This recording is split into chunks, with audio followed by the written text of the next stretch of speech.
Okay, cool. Everybody here? Hi, what's up, you guys? Hey. Welcome all Mandela Effectians. Hey. I just been guests with us, as well as some that are back with us. And I'd like to give a shout out also to the veterans out there who have served. As you can see, I'm wearing the American flag the way it should be with the red stripe. Crazy. Yeah, I figured I would try to make some residue as best as possible for this event. So we have a few main guests with us. We have, of course, Teresa's my co-host. Say hi, Teresa. Hey everyone, welcome back. We missed y'all last week. We're back. Yep, we're back. And Catherine's with us. We have Guy Fox and Corey, Seeker of Truth. Everybody, welcome everybody. Thanks for joining us. Thank you for joining us tonight. Yes. Hey there. And as we go through the night, I'm sure you guys are going to have lots of questions. If you have any questions, feel free to drop them in the. I'll be checking continually, like I always do. And we have Catherine, who volunteered. She wants to sing for us tonight, the Star Spangled Banner. How about that? Oh, thank you. Oh man. All right, so I'm gonna have the lyrics up and the background music. Hopefully I don't get copyright on this junk right here. Give me a second, you guys. All right, so here we go. You ready? Yeah, bring it. All right, let's do it.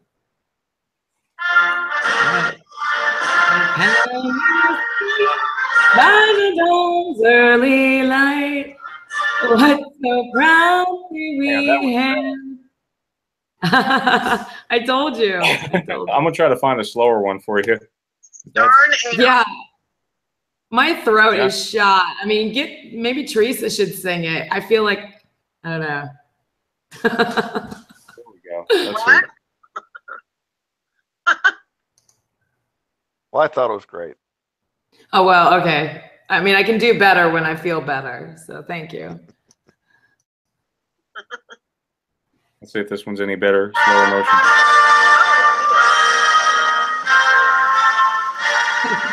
Ready? Oh, say, can you see by the dawn's early night what so proudly we hailed at the twilight's last gleaming, whose bright stripes and bright stars through the perilous fight o'er the ramparts we watched were so gallantly streaming, and the rockets went high, the bombs bursting in air, came through the night, that our flag was still there. Oh, say does that star-spangled banner yet wave o'er the land of the free and the home of the Well, that's the way to kick it off. Okay, next person. Awesome job. Awesome job. Okay, one time. Yeah. Wow. Why is it starting again? I don't know. It's supposed to go one time, but that's awesome. So, does anybody? I want to ask you. I want to ask you guys about this because it may be a Mandela, but do you know the guy who wrote the lyrics to the national anthem? I heard that's a Mandela in itself. Have you guys heard about that?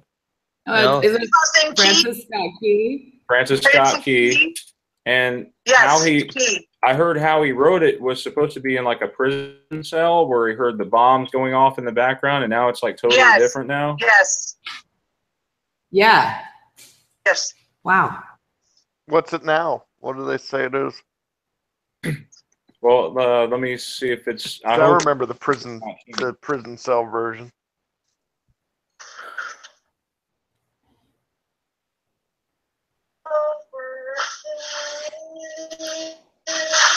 Okay, I always like, okay, there it is, Smithsonian. Of course, the Smithsonian is now institution.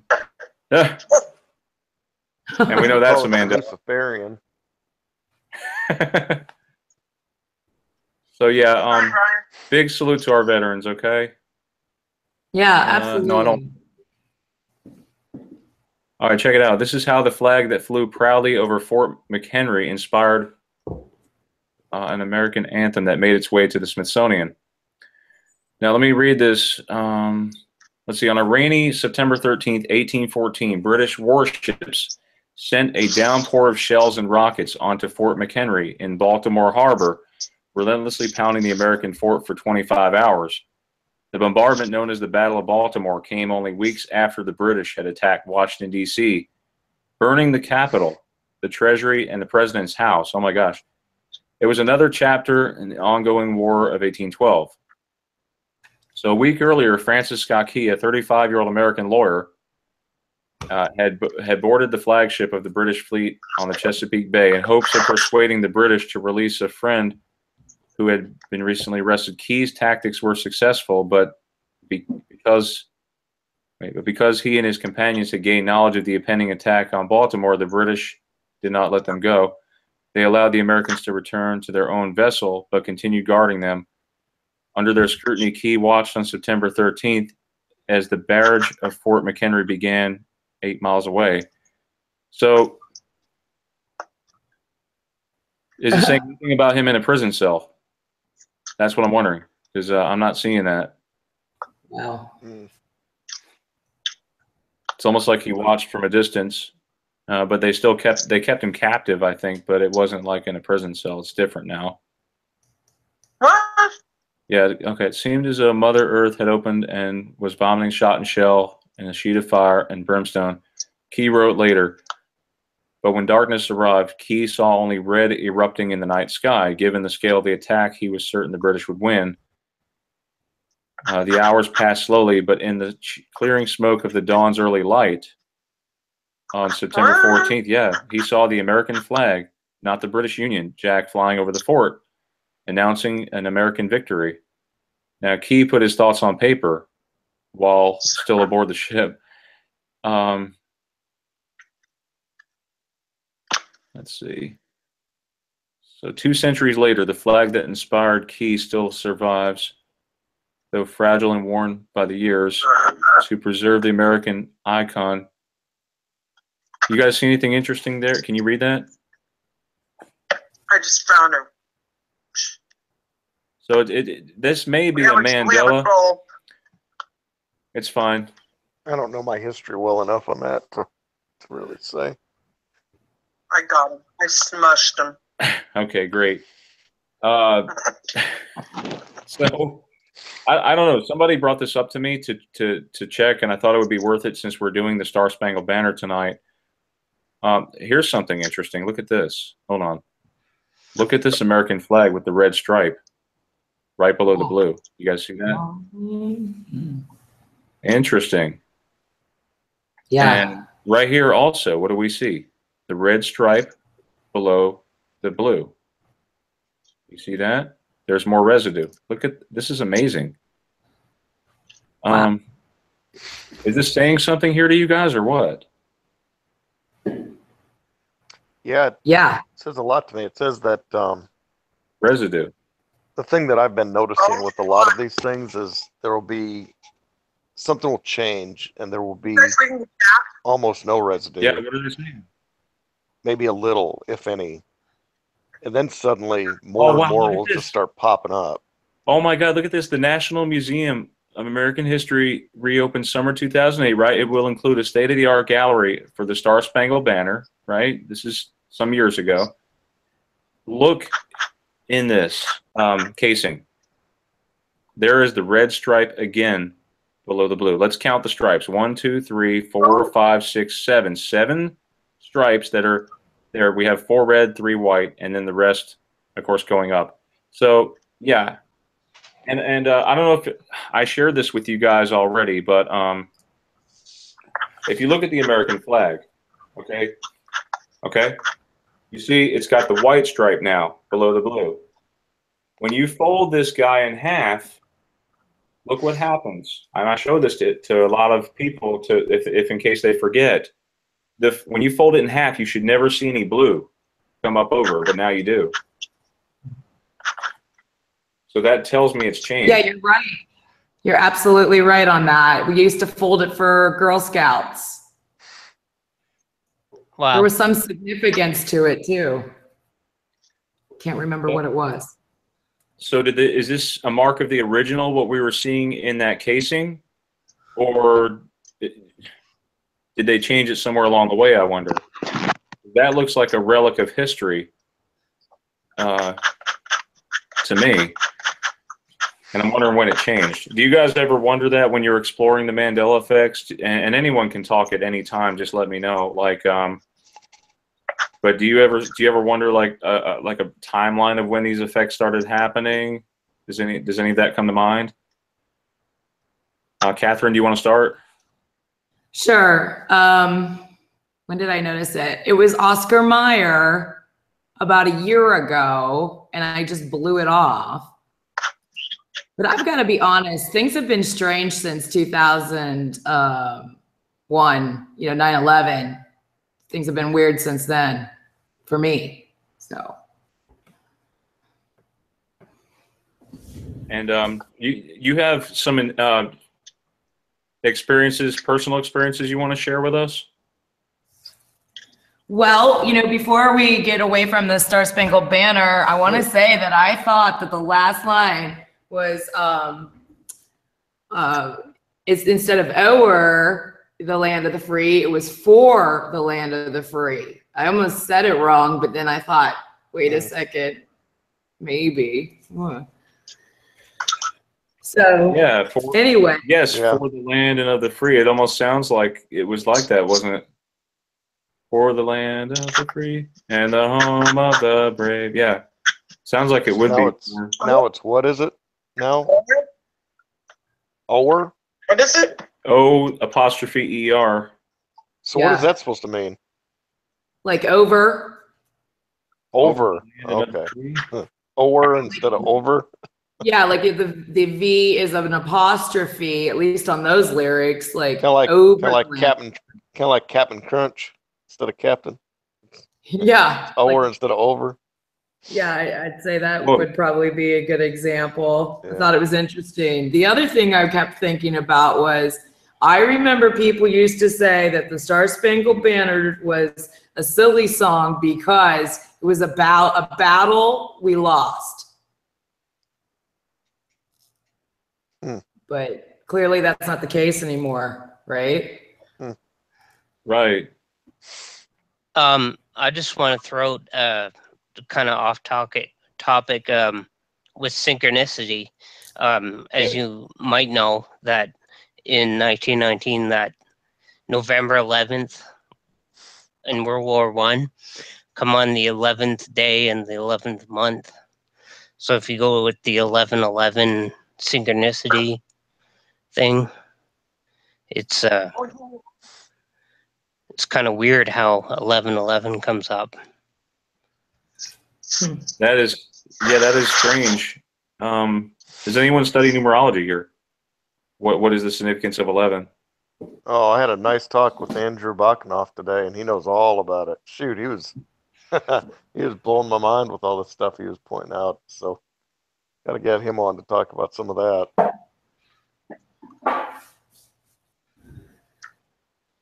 You said his name was Andrew what? Bakanoff. Bak- I'll have to shoot you his channel. Yeah, if you I can. might not be pronouncing his name. Bakanoff. Bakanoff. Yeah. Okay, got it. Yeah, he knows all about Matria. You guys should see my desk. I've got like notes written everywhere. I even wrote down Daniel 7:25 in case it changes again. Stuff like that. Little Bible verses and stuff I've Changes jotted again. down. What was it before? You talking about? Yeah. Because What is that verse? this may change. shall speak great words against the Most High, and shall wear out the saints of the Most High, and think to change times and laws, and they shall be given into his hand until a time and times in the dividing of time. Oh yeah, I knew that verse. I heard that changed. I think it was should and now it's shall or something like that.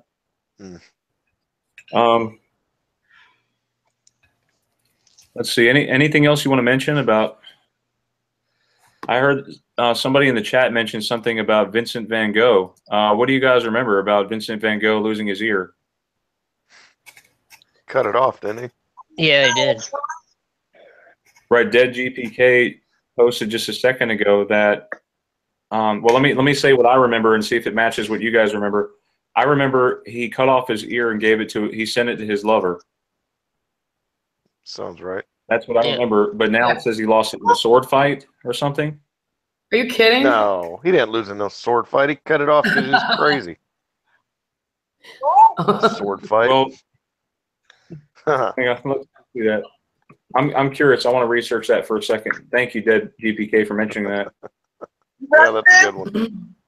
Well, I studied in art, and Van Gogh definitely cut it off himself. And like the only time I was ever in the States, in New York, was to see Van Gogh paintings and other paintings, and I've studied the man, and that's, you know, he didn't what you're saying now happened. I mean, he definitely Yeah, we'll have to look that he one cut up. it off himself. 23rd of December. Let's see. 23rd of December, 1888. On this day, Dutch painter Vincent van Gogh, suffering from severe depression, cuts off the lower part of his ear with a razor while staying in Arles, France. In Arles, France. He later documented in a painting called Self-Portrait with Bondage Ear. What's this supposed to be?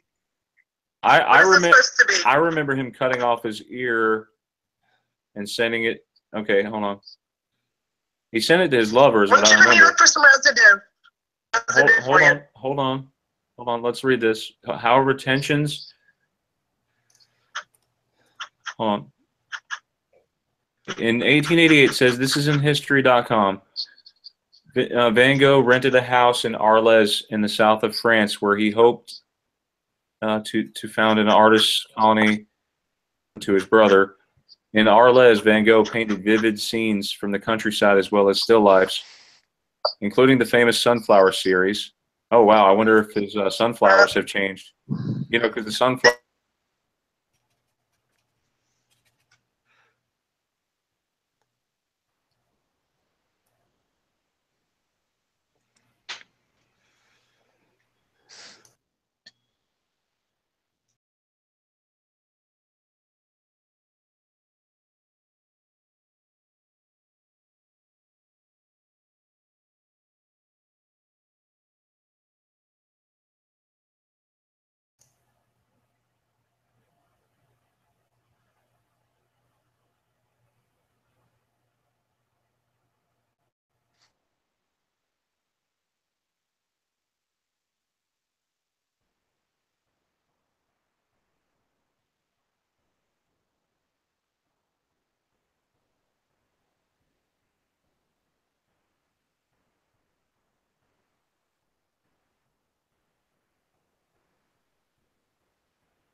Oh, hey, guys.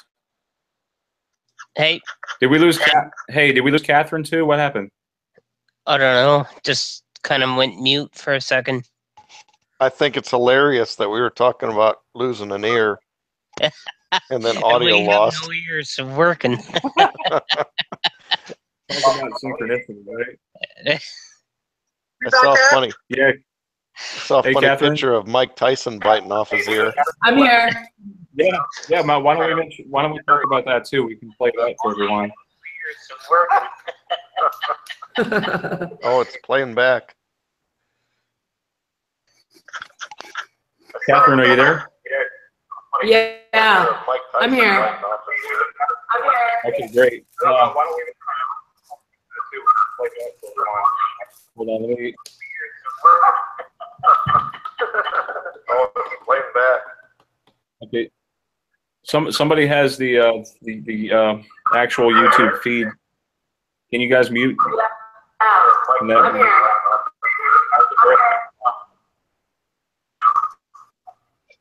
Just the YouTube live feed. Just mute that real quick. Yeah, that way we don't have any echo. It's a slight delay. It's okay. All right, we're back, guys. Yep. Yeah, we were talking about the mutilation of his ear, right? How he cut it off and everything. I found Vincent Van Gogh. residue. I found residue, Brian. I know. Let me just share this real quick. Okay, so what happened was in Arles, Van Gogh painted vivid scenes from the countryside as well as still lifes, including his famous sunflower series. And we were talking about how sunflowers have changed. You guys seen that, right? Sunflowers are not the same as we remember them. Oh, They had that crazy know about them. Fibonacci series in the middle of them now. Okay, so Gauguin is his name, came to stay with him in Arles with the two men working together for almost 2 months.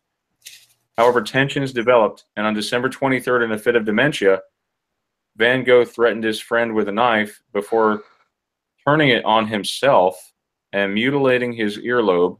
Wait, his earlobe? I thought he cut his ear completely off. No, now it's just his earlobe. What? I'll pipe up. It was No, always no. just an earlobe. That's what it was for me. Are you serious? Yeah. What do you guys remember? Help me out here. I'm going nuts now. Okay, so here, this is what it was. It was like an urban legend that he sliced it completely off, but he didn't. Oh, okay. Well, but it was a chunk of it. Like there was a piece. So. Okay, so afterward, he allegedly wrapped up the ear, gave it to a prostitute at a nearby hotel. Following that incident, Van Gogh was hospitalized in Arles and then checked himself into a mental institution in St. Remy for a year. During his stay at St. Remy, he fluctuated between periods of madness and intense creativity, and in which he produced some of his best and most well-known works, including Starry Night and Irises. I'm curious to check Starry Night to see if that changed. You guys want to see that real quick? Yeah, well, I actually painted that painting when I was in art class. So bring it up. Let's see. I can tell if it's changed. Okay. Can you tell if it's changed, guys?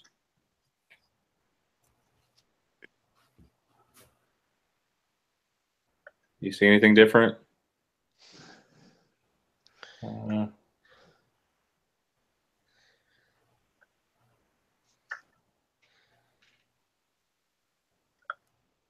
Anyone? I'm not seeing the picture. I see it. Oh, okay. I Sorry. have it. I have it right I'm here, sorry about Brian. that. Brian, I got it. Here, No, I'll send it to you. No, it's okay. I got it up. Sorry about that.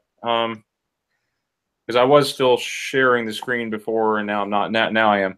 So, you guys see anything different out of the ordinary? Yep. Starry Night. I think the sun is different. It does look a little different, Just like doesn't our it? real sun. Just like our real sun, it's different. I see a bunch of sixes everywhere. Swirls. Yeah, I don't think there's that many swirls when I painted it.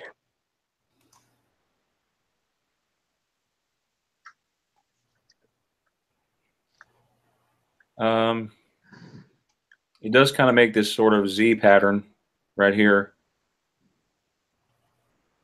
Right here. 1, 2, 3, 4, 5, 6, 7, 8, 9, 10, 11 stars. Interesting. You always got to wonder if they're sending us some kind of coded message. Yeah. Yeah. Go The ahead, one you're looking at is vastly different than a bunch of the ones. I mean, there's a whole plethora of different versions of this. It's bizarre. If you go to images on Google. Yeah, I've got it up now. There's different ones. Yeah, like a whole bunch. And I haven't checked them all out, but No, the but I sun's mean, different.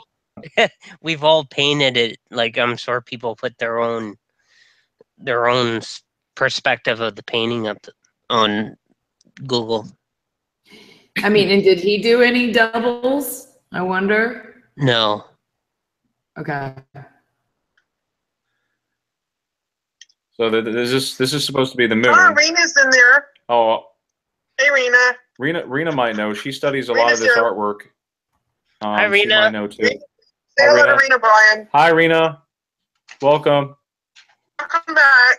Now here is a sort of a high def kind of sort of image someone did. Look at that. Did you hear what Rena just said? She said, I've discovered the apple never hits Isaac Newton on the head. No way. That's a huge one. All right. Well, let's look at that, guys. You don't mind, do you? Nope. Wow. Well, Is she serious? No, Apple. If you watch the CNN commercials now, it's an apple. It's not a banana. What? It's a stupid commercial. I don't know. My dad watches CNN. It's retarded. What? Did an apple really fall on his head? It didn't get hit. Didn't get hit? Yeah, but now she's saying it didn't get hit. Well, right here, let's talk Or she about can it. get Rena on. Yeah, I know. What? See if we can get her to go live. Let me. Rena, if you want to come on. They said, wow, that's huge. How did he discover the theory now? If the Well, theory's yeah, been really. changed, it's a huge Mandela.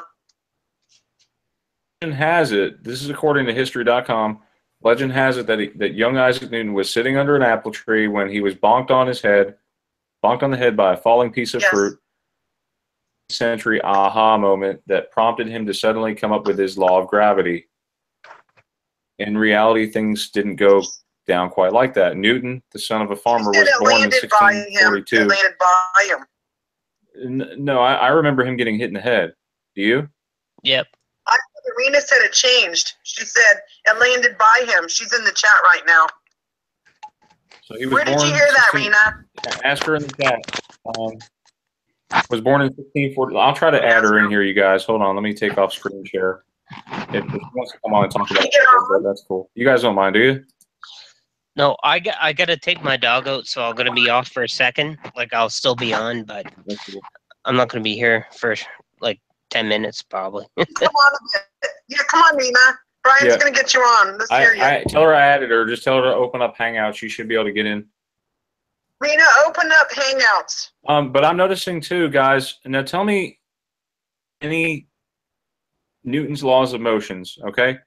Come on, Rena. But I remember the first law of motion: an object at rest stays at rest, and an object in motion stays in motion object in unless motion. acted upon.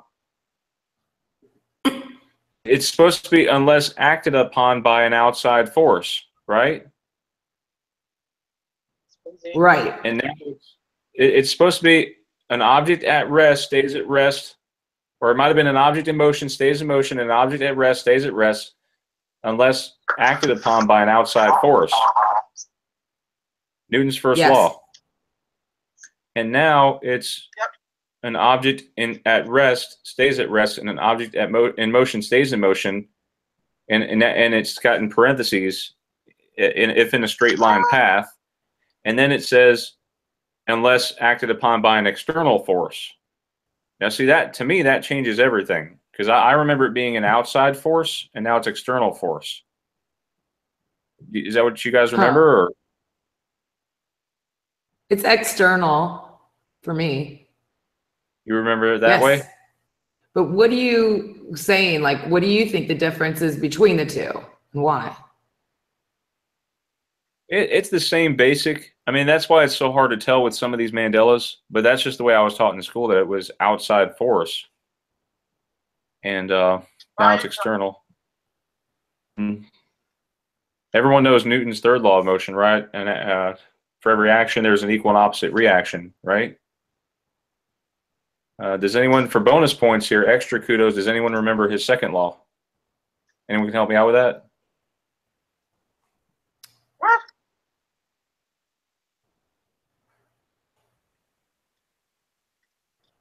No. Anyone else want to? Where's Rena? Is she going to drop in? In a few minutes.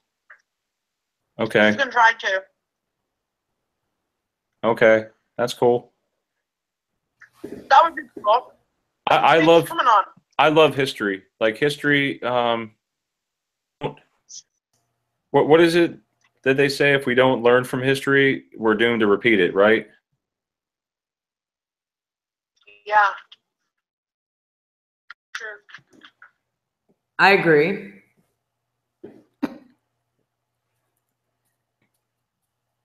So Josh said you had some interesting topics. While we're waiting for Rena, you had some really interesting topics to talk about tonight. Do you remember what you and Josh were sort of talking about? Okay, so when I started thinking pretty deeply about, Mandela effect, the things that really stick with me, like the residuals and then the flip-flopping. And then there's the synchronicity on top of it all. So I agree with Josh that there are, how did he say it? It was like, imagine there are many threads of parallels and they're all weaving together into one solid whole. I agree with this because when I first realized what was going on, I literally had to go and look myself up to see if there was a doppelganger me. And another thing that threw me was that for a little while, I had a group of friends I've known since high school asking me why I wasn't acting like myself. So clearly, there's this person's not here. I'm here. I am of the suspicion that I absorbed her or she absorbed me. I'm becoming more collective consciousness in regards to my soul or selves, multiverse selves. And then that adds up to, the whole hermetic concept of as above, so below, as within, so without, and then all this talk about how the planet, and it's in a lot of mythology that she is ascending and going into the fifth dimension sort of concept. And I have to wonder if she's pulling all of her parts together and us with it. But that does not negate CERN or D-Wave causing a sort of domino effect that leads to this. Prophecies can be insightful, but they can also be confusing. And you can read into it, and then later find out that, oh, okay, I get it now. So anyway, if anyone wants to jump in, I'll stop talking for a second, but that's the gist of it for me. Well, that's so you've noticed some of the flip-flops as well. Many people talk about that whole thing that happened, I guess it was back in October of last year, about a year ago. A year and a month ago. We're talking about Flintstones turning into Flint, or Flint to Flynn, and right back to Flint. And 11 or Apollo 13 one, where we have, what is it, Houston, we have a problem. Houston, we've had a problem. And now it's back to Houston, we have a problem again. Has anyone noticed that in October or around that time? Tidy cats. Yeah, They do the I switch want to too. chart these things, and see if there's some correlation between, say, synchronicities, these flip-flops, various things that make you go, even the weather disasters and whatnot. We should put Rally on. I said, send me an email and I'll shoot you the link. Okay, buddy? He's got some good stuff to share too.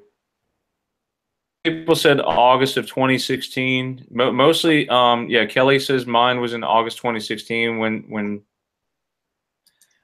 Brian, it's been a year for me next month. Here's the thing that I want to say. Yeah, that's cool, Teresa. Have in mind, you know, like been blamed for something they didn't do that maybe their doppelganger did. Changed again? Holy Wow. crap, it did. What changed? Changed again. No it way. was a big G and was a little G, so it's been flip-flopping. What Oh, changed? you remember the little G and then the big G? Also remember, I don't remember the E turned upward now. We've been seeing a lot of these logos with the E's pointing upward, and I kind of was wondering what it means. But Fourth. You talking about Google? the question is, answer this. Has anyone been blamed for something their doppelganger or maybe? So can anyone answer that? Have you ever?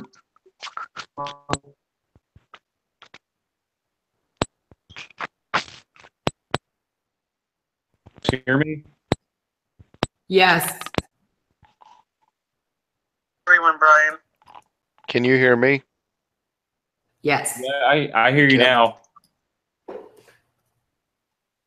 I've been blamed So- for something their doppelganger did. You can swear up and down you didn't do it. Like we've been having. I think I told some of you guys this, but I'll give you an example, and then I'll. We were staying in a hotel, and missing muffin. Sure, this is Oh, God. yeah. I told Teresa about this too. We had 3 muffins. No one knows what happened to it. It just disappeared. Yeah, and I was thinking back to last night's discussion. We were talking about these floating orbs, particles, because they move faster than dust.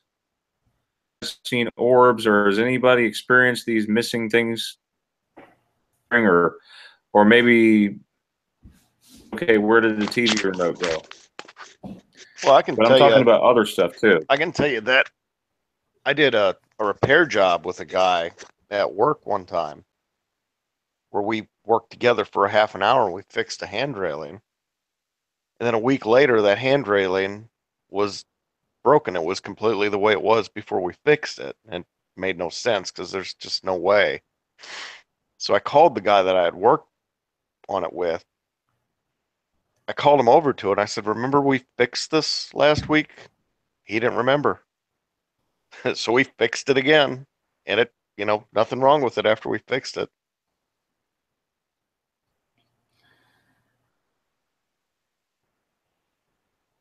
Wow. That is really, I mean, and did you get that weird feeling like that, creepy, what the heck? Well, I'm starting to get used to it actually, but Yeah. another one, my wife had brought home a movie that we just saw a week or two prior. I mean, it was just like we all watched it as a family. It was that Pain and Gain movie. And she's puts it in. My son and I are saying, "We just saw this like a week ago." She's like, "No, we didn't." And I said, "Okay, go ahead, put it on. You'll see." And she's watching it. I was like, "Do you not remember seeing this yet?" And she's getting mad. She's like, "No, we didn't see this." And my son and I are laughing. We think it's so funny that she doesn't. We watched that whole movie. She swears that she didn't see it. And we had to give up because we were starting to tick her off because we thought it was so funny. But that was kind of the start of all this for me, just seeing something's off.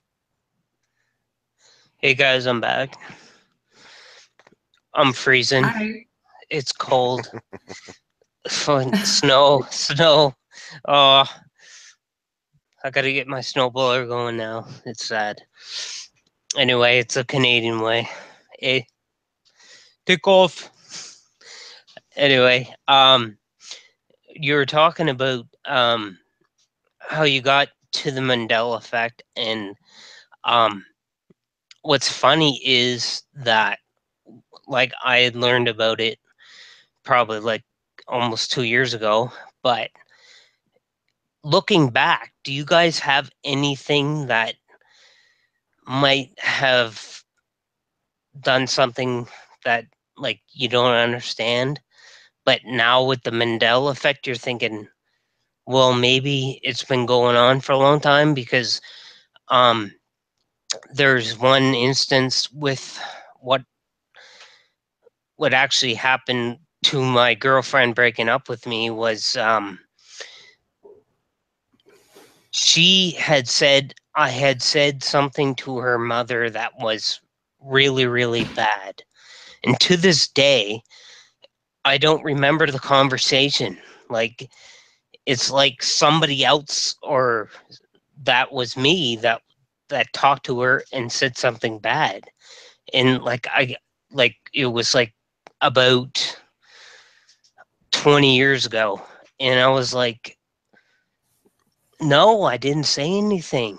Like, what is your mother talking about? And I always thought it was really weird, because I could never understand what conversation was said. But now with the Mandela effect, I'm starting to think like maybe an alternate me was talking or something, and I wasn't aware of it. I don't know. What do you guys think about that?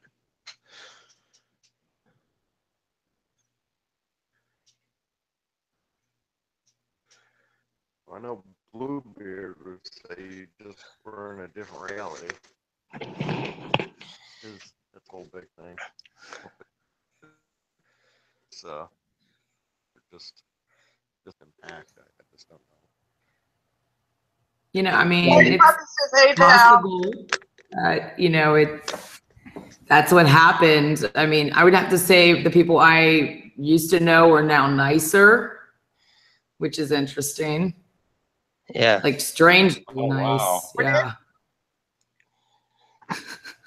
Yeah. Nicer. I mean, That's I a good thing. Yeah, I can't really That's a good- complain. You know, maybe, I don't know. I have a lot of theories. We're saying they've become meaner. There's always the opposite end of the spectrum, you know, with these things. Some people have become meaner in this reality. Some people become nicer. Mirror. It seems like a mirror world sometimes, I've heard. Like they're trying to tell us something with mirror, mirror on the wall. Brian. Just more serious. Let's see let's go back to the chat here. Mr. Sir Kenny says, someone in public claimed to know me, and I told them I never met them, and the person claimed I had a doppelganger. Interesting. And with all these name changes that we're seeing, maybe that's a sign that they're a doppelganger if their name changes. And I know Rena's been sort of pondering that as well. Yeah, you know how people's names change. I saw one of my friends on Facebook's name change. Has anyone witnessed that at all? People they know, their name changed. No one close to me, but I have seen, of course, the celebrity names change. Like Jim Carrey. Which celebrity? Like Jim Carrey. Like, he didn't have two R's. There was another one that I think I've seen.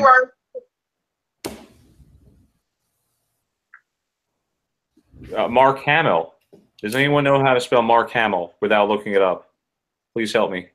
Hamil. And now it's Himill. Isn't that weird? That's so weird. I remember that. You remember LL? No. Or one L? One L. Oh, you mean Mark Hamill. Star Wars Mark Hamill. Oh, wow. And Megyn Kelly, that's another one. Thanks, Jonar Games. Joel Osteen versus Joe Osteen, yeah? Oh, yeah, that's a huge one. What about Barbara Streisand? Oh, you mean the Barbara part where her name is Barbara instead of Barbara? That's a tough one though, because I remember Barbara and Barbara. What about Yeah. Reba Barbara? McIntyre versus Reba McIntyre? It was Reba McIntyre, but I thought there was a Y in there. Now there's no Y. Yeah, it had that more of the Gaelic. Yeah, that spelling. one is very different. And It's Sean, let me- Sean that? Astin. Yeah, Hey, Brian, Sean Austin versus Sean Austin. I'm from the Austin side of the world here, and I Yeah. felt for a while that I was all alone until I ran into other people who remember Austin as well. Yeah, I remember it that way. Hey, Brian. Nicholas Cage too. That's the way I remember Reba McIntyre. It was like this. Mick- INTYRE. That's what I Right. remember. I know I'm That's not it. confusing with yeah, but there's also a Joey McIntyre. How was Nick? Of course, we say changed? McIntyre. Hey, Brian. So I heard this another like ME group, and one of the moderators' last name changed, but she didn't remember it changing. So she's ME affected, and her name had changed, and people noticed it. Yeah. Hey, Brian. Wake Up News had D. Brian McFarland. Yeah, that people confuse my name a lot. I've been called many things, including things, gross names. But I've been called. Well, I shouldn't cuss on here, okay? But Hey, Brian. but it's a 4-letter F word Hey, Brian. Are you there? preceded by a Mac. Right, Renee's name's changed 3 times. Oh, that's funny. No, but there is a McFarlane and there's a McFarlane, right? Is that how the two are? Yeah, there's different ones. My family came from northern Scotland and they moved to Ireland, and then they came to the foothills of I believe the Carolinas, around that area. So it's Scottish, and then the Mick is actually Irish, I hear. Yeah, well, it's like my last name is Wortman, but it's a W because my grandfather changed it. But like in Finland, like where he come from, it's a V pronunciation, so it's like Vertnen. That's how they would talk to me. They'd say, "I'm Corey Vertnen," but like here in Canada, it would be Wortnen. Like that's a kind of a change. So I guess like with you, it's either McFarlane or MacFarlane. You know what I mean? Yeah, I want to ask you Depending guys on something the about difference. some bands that have changed. Do you guys recall Blue Oyster Cult having a umlaut? The 2 dots over one of the letters. Do you remember Blue Oyster Cult? There's some other bands that have it too. The Yeah. Eagles is now Eagles. The Eagles. Same thing with the Remember? Yeah, and the Scorpions is just Scorpions, I hear. Definitely weird. Yeah, Pixies. The Pixies.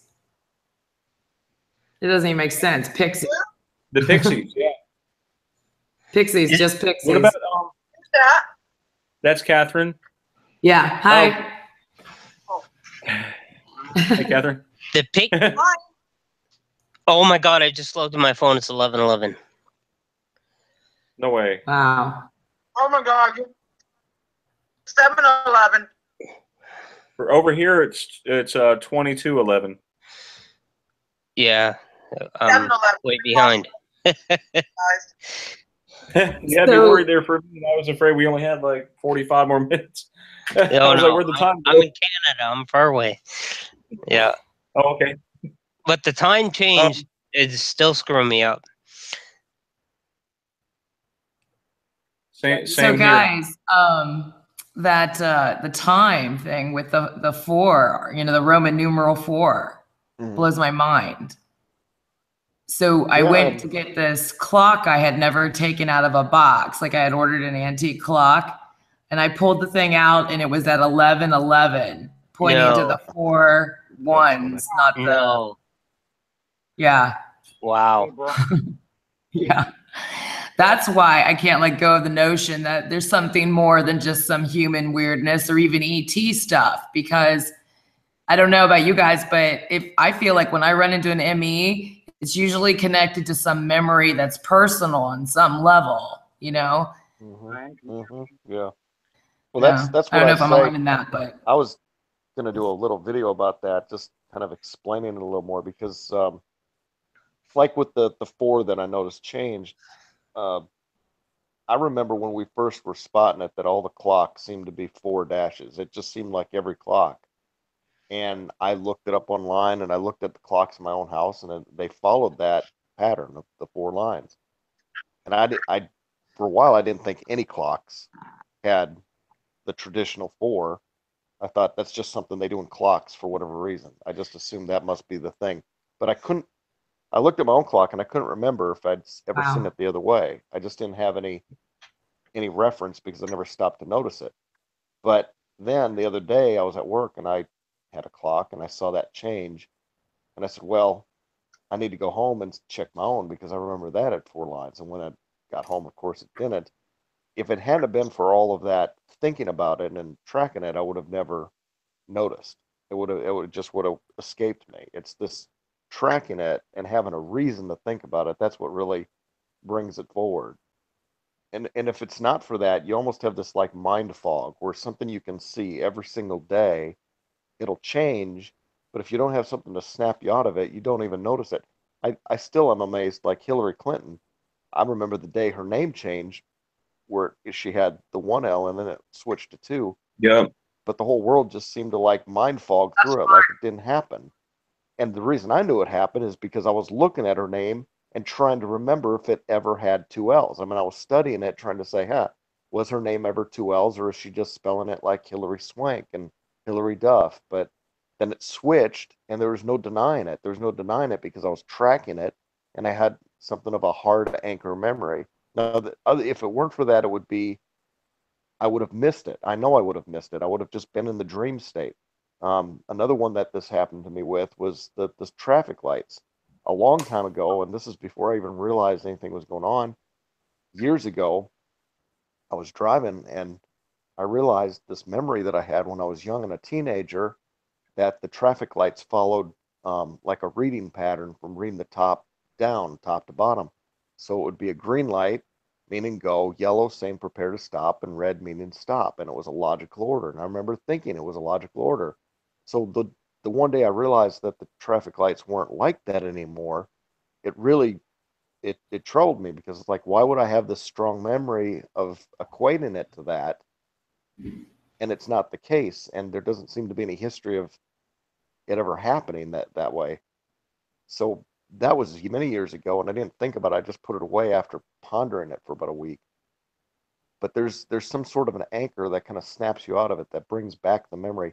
It's almost like if you put on like your favorite red shirt today, you put on your favorite red shirt, and somewhere during the day it switched to a yellow shirt. You may not even notice that it changed. I mean, you think you would, but you don't even notice it. You don't catch it. It's like this magic. But if for some reason you said, I'm putting on my favorite red shirt that matches my favorite red shoes, that anchor would be there. And then if it switched to yellow, you'd say, wait a minute, why did I say I'm putting on my favorite red shirt that matches my shoes and it doesn't match? That anchor would help bring you back. Does that make sense? That's Right. true. Yes. Yes, it makes sense. Because it's You know, almost like there's this cloudy haze until something triggers you and bring it. And I can tell you, this whole thing started for me after a prayer, literally hours within a prayer, asking God to show me reality, and then it all just started to break loose. And I amen. to this day believe it wouldn't be revealed to me if it hadn't been for that prayer. Yeah, I mean, same thing happened to me, but there were so many other things that happened before I ran into the Mandela effect that were blowing my mind anyway. And like I have these visions, like I had a waking vision after asking if I should go to Ecuador. And I saw this condor that was like, I don't know, 50-foot wingspan, diving into the ground almost, and then pulling up at the last minute, like over and over again. And what's interesting is that it's actually a huge totem for the Earth Mother, and a rare one, I guess. And you know, I would say that what she was telling me is that it's going to look really bad, but then it's going to pull up at the end, and we'll figure a way out of this. But that's my take. Can I mention something? Yeah, no worries. Yeah. We were talking about anchors. You guys said anchors, and that's a key word here. Mr. Sir Kenny says, Brian McFarland, I had a traffic light anchor because I remember asking why they were the opposite of the drag race track, and now they are the same. Isn't that weird?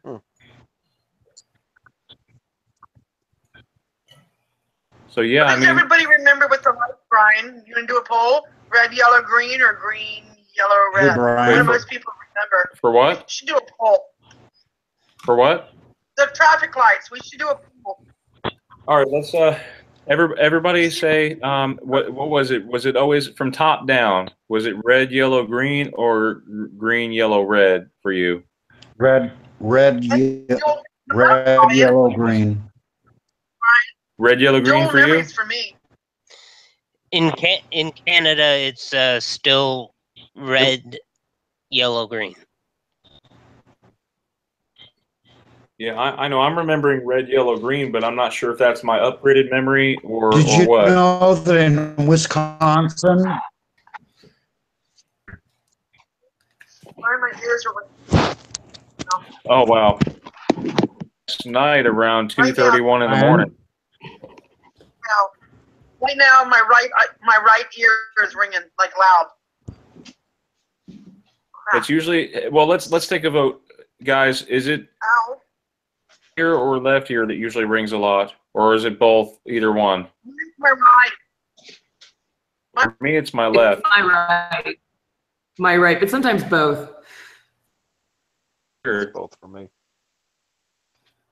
I've had my right ear ring too, but it's mostly my left. Do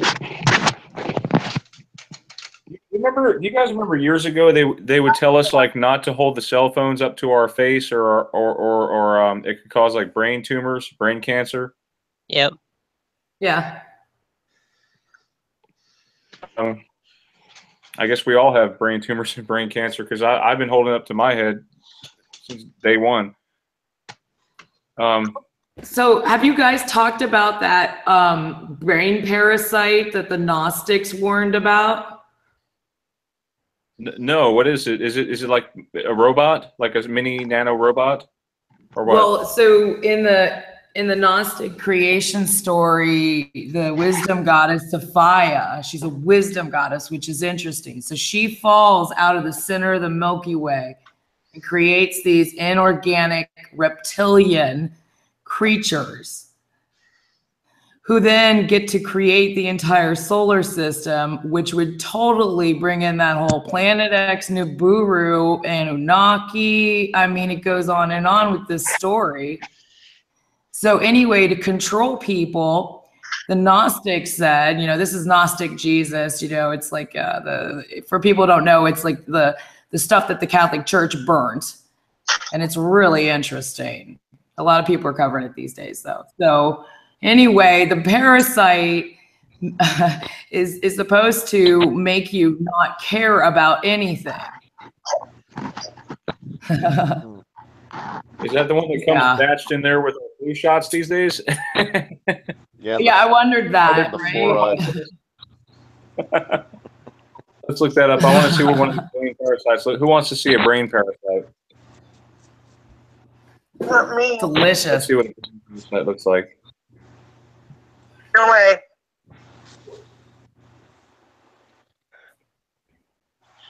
Ugh. Ooh.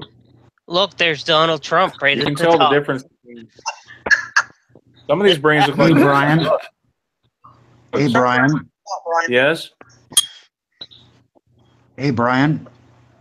Yes. This is Raleigh. How you doing? Oh, hey, Raleigh. What's up, bud? Good to hear from you. Oh, Yeah. Raleigh. I'm just working.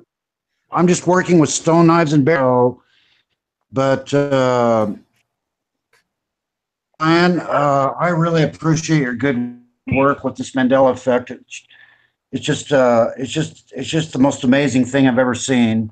I've studied quite a bit of paranormal my entire life, and this is the darndest thing I've ever seen in my entire life. I just can't believe what happened. It was last year, 2016, when it hit me the hardest, and my goodness, isn't this something, Brian? You say it was when in 2016 again? Yeah, it was early in 2016 is when the effects really hit me broadside, and I saw the King James version and the global Earth changes.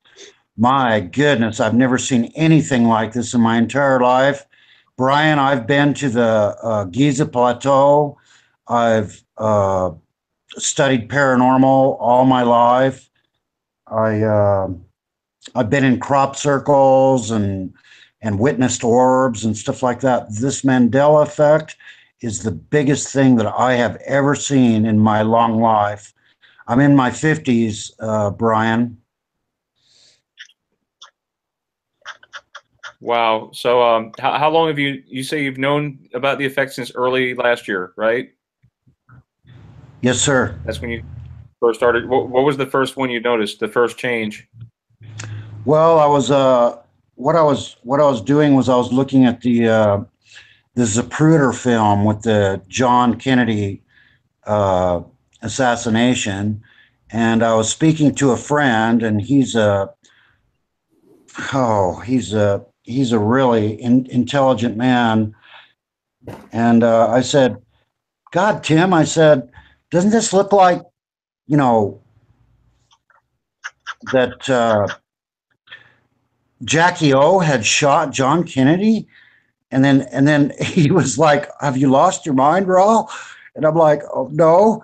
And then it was like about a week later, I saw the King James Version changes, in February of 2016 is when the King James Version changes began. It was in the first week of February Oh, wow. 2016 is when the King James Version began to change. And I saw a handful of changes and I brought it up to him. Now, Brian, and I'll just say this and then I'll take a little breather here. But Okay. this man, the good friend for years, he's an Christian book editor, author. He's a publisher. This man knows his scriptures. I would joke around with him and call him a walking Strong's concordance, you know. and then anyway, I said, "Well, what about this handful of changes?" And he saw all the changes, Brian. And then I said, "There's something called the Mandela effect." And Brian, my good friend, hasn't spoke to me since. Wow. And let me take a break, and I'll just wait. I'll just wait till you answer. I can't believe this Just trying to Mandela effect. Yeah. Okay, I'll just take 5 here. Okay. Yeah, Raleigh, you there? Yes, sir. I'll just take a minute. Raleigh go. Yeah. Well, we want to keep you. We don't want to lose you. Hang with us, bro. You're just Raleigh, gonna be come here back. 5 minutes. You want us to sort of meditate on Yeah, some of this? I want to take a break. I know. Losing good friends and family has not been fun through this whole thing. I So- know. Many people are going through divorces right now because of it.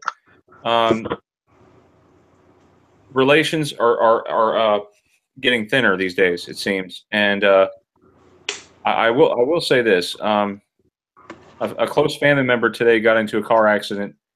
Luckily, it wasn't anything major. Everybody's all right though, thank God. Tensions are up right now, especially around the holidays too. That doesn't make it any easier. Everyone out there, be safe on the road, okay? And even though the traffic lights are reverse of what we remember, still stick to the traffic lights. I'm just trying to make it funny out of that one. I know it's not really funny, but yeah, just everybody be safe out there, and you know, try to be kind to your neighbor. You know, just as Jesus taught us. You know, love thy neighbor as yourself. And I come to find out that Jesus didn't even say that. He said something like that, but he never actually said it. I don't know if it's a Mandela or what, but I was always taught that's what he, love thy neighbor as thyself. Oh, you guys want to comment on anything Raleigh has just said? Well, Brian, I just want to tell you, you are such a good host for something like this, you know, to Thank you, Rob. to help us all share and stuff. I'll just squeeze this in if we're just talking about traffic lights. After I had been hit broadside by these effects, I worked on it about 2 months, and Brian, I'm retired. And so I worked on this for 16-hour days for about 2 months. And spring of 2016, I said, I need a break. And so I took a long road trip across country. I went through Wisconsin, and it was the darndest thing I ever saw. The traffic lights are sideways in Superior, Wisconsin. Look it up. And so I thought, and I couldn't believe that. But the green lights on the right-hand side, by the way, in Superior, Wisconsin, all the traffic lights are sideways. I've never seen that in all my life. And I've traveled all 50 states plus Hawaii. And so I've never seen that in my life. So I don't know if that's an effect. I've seen them in Florida. Was the first time where I've seen them, because they're up on these metal poles that sort of, and they're pretty much at every Air Force base I've been to. Army base also has them as well. Hey, Brian. And they have cameras. They have cameras on them now. Hey, Brian. Yes. Thank you for your service. I was United States Navy USS John F. Kennedy. Amen, brother. Yes, sir. Thank you for your service. Thank you. You too. Shout out to all veterans out there, and don't forget to get your free food at Applebee's and other places. You can go online and look. Some places today we're doing like a pre Veterans Day today. But go out with your family. Help support the businesses that support our troops. Okay. So yeah, I'll just quick shout out to them. Okay. Oh wow. Yeah, so we have guys. Thank you. I wanted to say that, you know, I really appreciate not only you guys' service, but you know, a lot of people forget their wives and kids that, you know, sacrifice a lot for our country too. So hats off to all of you guys. Thank you. Yeah, amen to all our soldiers. I'm from Canada, but like we're all pretty close, and like we both fought in all the wars, and we both go through the same things with what we sacrificed in the wars, and that's why today is well, for me it's pretty much close to the 11th, so it's Remembrance Day, and we got the poppies going, and my grandfather was in the war, and much love to everyone that sacrificed themselves for our freedom. Yes, and I'm glad we could come together and talk about this stuff. So thank God for YouTube and Google Hangouts, of course, because there's a lot of information that, you know, some of it is twisted and turned, and nobody really. Honestly, I don't think anyone has a straight answer about the Mandela effect, but it's important we come together and talk about things I wish I knew 100% whatever's going on here. If I did, people probably still wouldn't believe me, you know? Hey, But- Brian. Yes. Yes, Raleigh? Can you hear me? Raleigh, you there? Sure. Hey, Brian, I have something very Raleigh. important that I would like to share just for a moment. I tried to sure. explain it in comments and nobody understood. Can you hear me okay? Okay. Yeah. Okay. I can hear What fine. it is with artificial intelligence, I'm going to throw that in because we've got numerals going in zeros, ones, artificial intelligence. Well, Yes. what I've noticed, and I noticed this last year, and I brought it up in comments in every investigator's website, and nobody seems to understand what I meant when I tried to, tell about this. Okay, so now we've got all topics: movies, music, right? Geography, anatomy, all these things, all these topics. But you know what's not changed is numerals, numbers. So 1, 2, 3, 4, 5. Okay, now let's just take one example. Well, 2. Okay, so Motel 6 is not 7 now. Now I'm an old rock and roller, so let's just go with Van Halen 5150. It's not 5152. Do you see what I mean by numerals? Numbers are not part of effects. Dates, like July 4th is not. You see what I mean? Do you see my point, Brian? Yep. Okay. Now, what my theory is on this is that artificial intelligence may have a hand in this effects. And so the reason that numerals, numbers are not part of effects is because artificial intelligence and D-Wave and CERN need numbers to communicate for now. Do you see that? Mm-hmm. Okay. Now I just really appreciate it, Brian, because I just feel such a relief that I got that message out, that numbers and numerals. Now, somebody said, "Oh, yes, but Raw, the 4i, on the Roman numerals on the clocks are changed, the 4 eyes. Yes, numerals will change. No, they're not. Numerals, numbers are not part of the Mandela effect.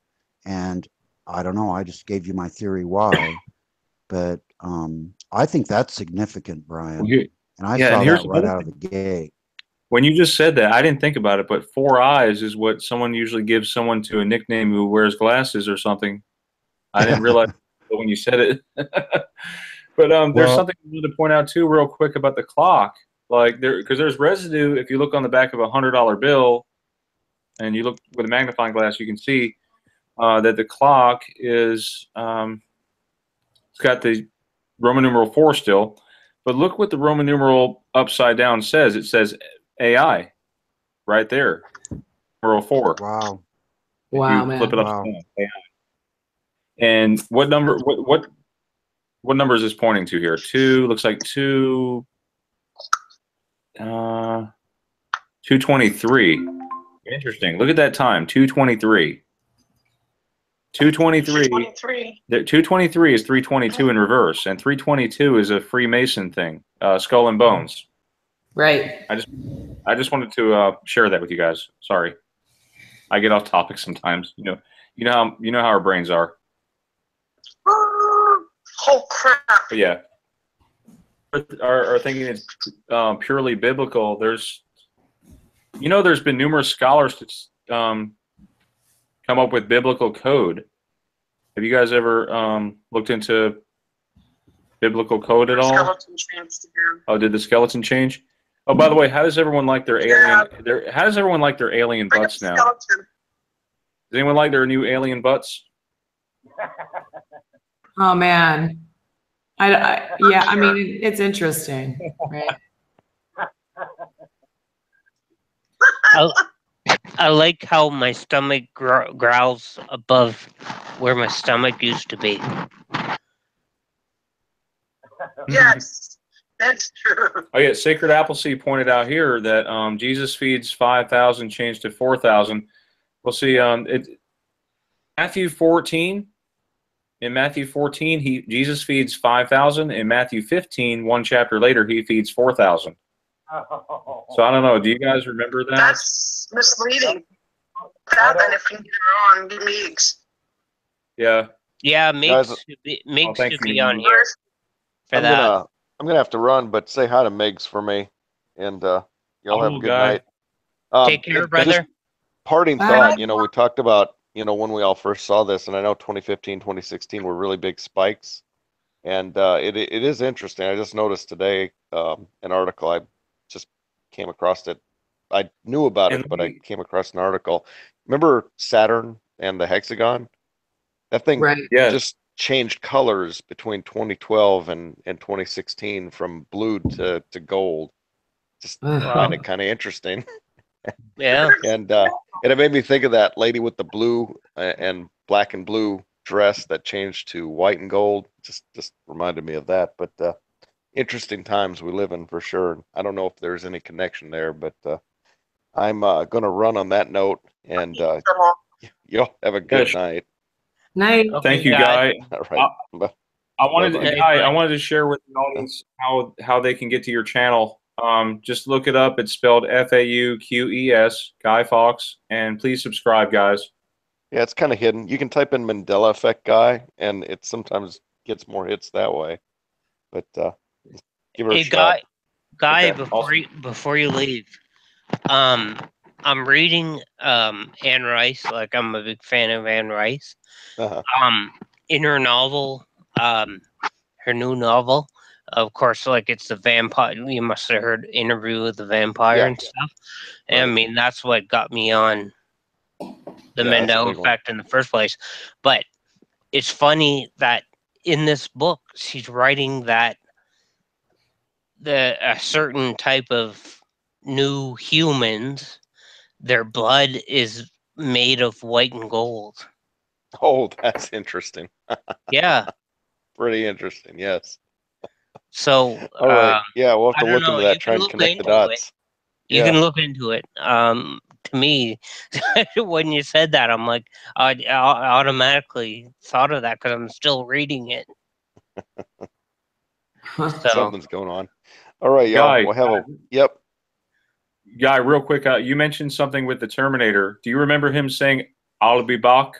Oh yeah. Or do Yeah. you Copied that line many times in my life, and yeah. not anymore. He's just back. What- He talks like a Canadian now. Oh, take off, loser. Eh? I'll be back, he says. I'll be back. That's funny. That's ridiculous. Wait, All right, y'all. Yeah, I did the Terminator one. That's right. All right, y'all have a wonderful night.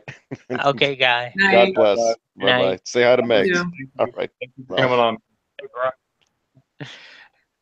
Oh, blame Yeah. it on the Canadians. It's so easy. Hey, Brian. Yeah, We're so loving that we don't care. Hey, Brian.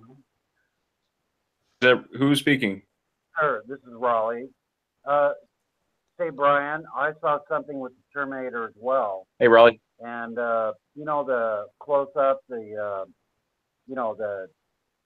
bot, T-bot 800, the regular Terminator, the first Terminator robot, Okay, so when our Yeah. anatomy skull changes happen, with like the drill holes in our skins and stuff, well, the T-bot 800 in the movies changed parallel to our skull changes as well. Oh, You the understand? body. You said the body changes in the third Terminator 3. No. The first Terminator you know, it didn't have drill holes in its chin. And then when the anatomy changes began, the T-800 box in the Terminator movies, it changed parallel to our changes in our skull.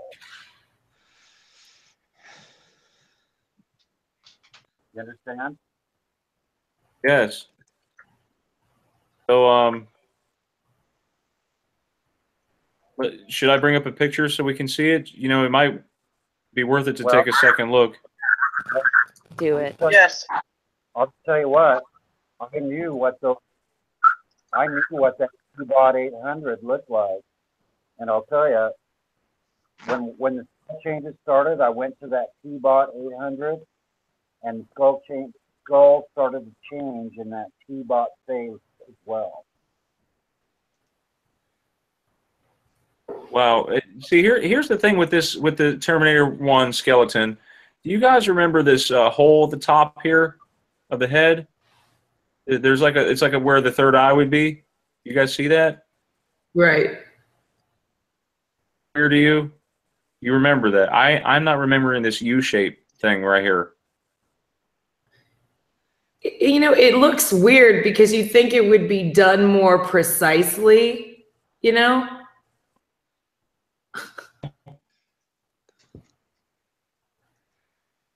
Let me see if I'm trying to get a better image here.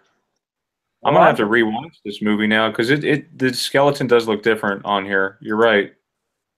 Well, what I'm just saying is the skeletal changes have changed worldwide on all album covers and anatomy books. It all just changed instantly. Yes, in the books, like people think that they can just pick up an old Bible or an older book and see if there's residue when it seems like these older images have changed. Yeah. You know what I'm saying? And how do you explain that to someone without sounding nuts? You know, you don't have to answer that, but I know what you're saying. Like, I can see these holes here, like where the new holes are in the skull. One last thing, Brian, this is very important. And I've been a good Christian man all my life, but I have studied New Age and newer age. And New Age is old age now. And then, but what I would just add, and I'll say this one last thing, and I'm going to get going. I know of the chakras. I know the chakra orders. I know the chakra colors. I know what meditation and chakra. Really? Yes. And I'll tell you what, the pineal and the pituitary and the colors that are assigned to those, like violet, those have changed as well.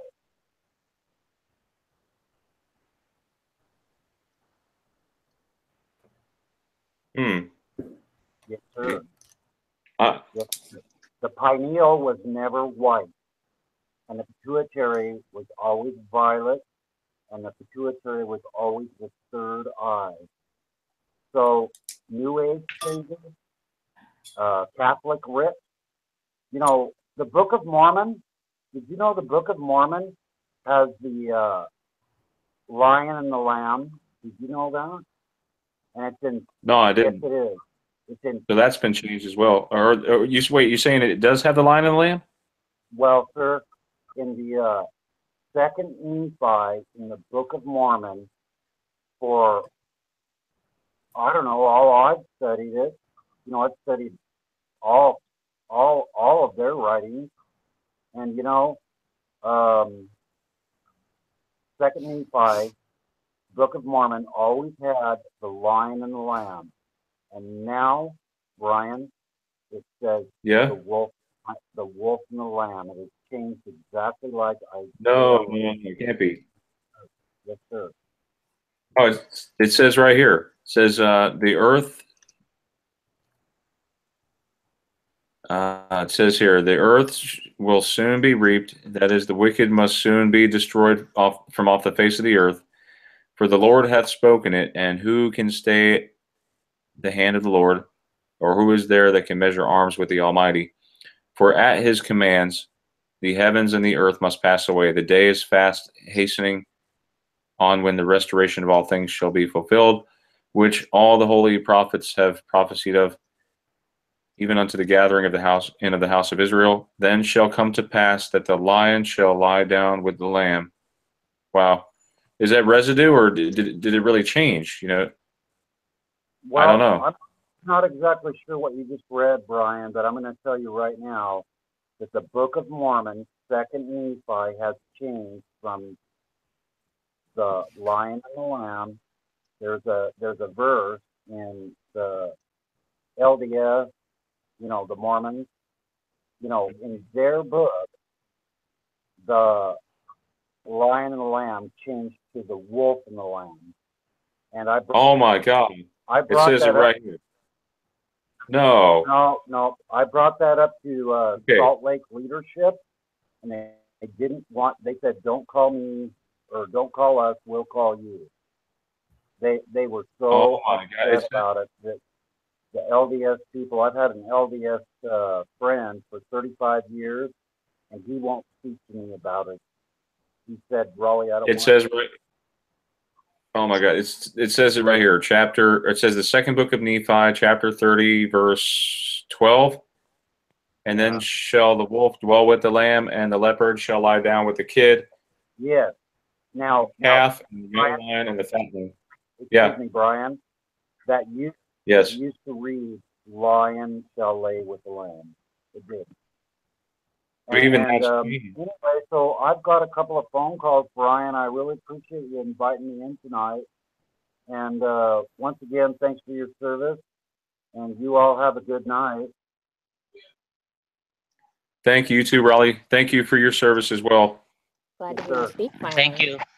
Glad you could come on tonight. We hope to see you again, okay? Thanks, Brian. Bye, Raleigh. Bye. So, We'll miss you. Any comments from anyone here about that? That's, you see, he's witnessed it himself, that one changed in the Book of Mormon. What do you guys think? That's pretty significant. I don't know anything about that Book of Mormon, but I know the Bible one. I found residue in the Book of Mormon. But here's the thing about it. It's like, what else did I hear? I heard from a Mormon, actually. How funny is that? This Mormon woman I know, she said she and her people had somehow noticed changes in the Satanic Bible. And I thought, that's odd thing to say.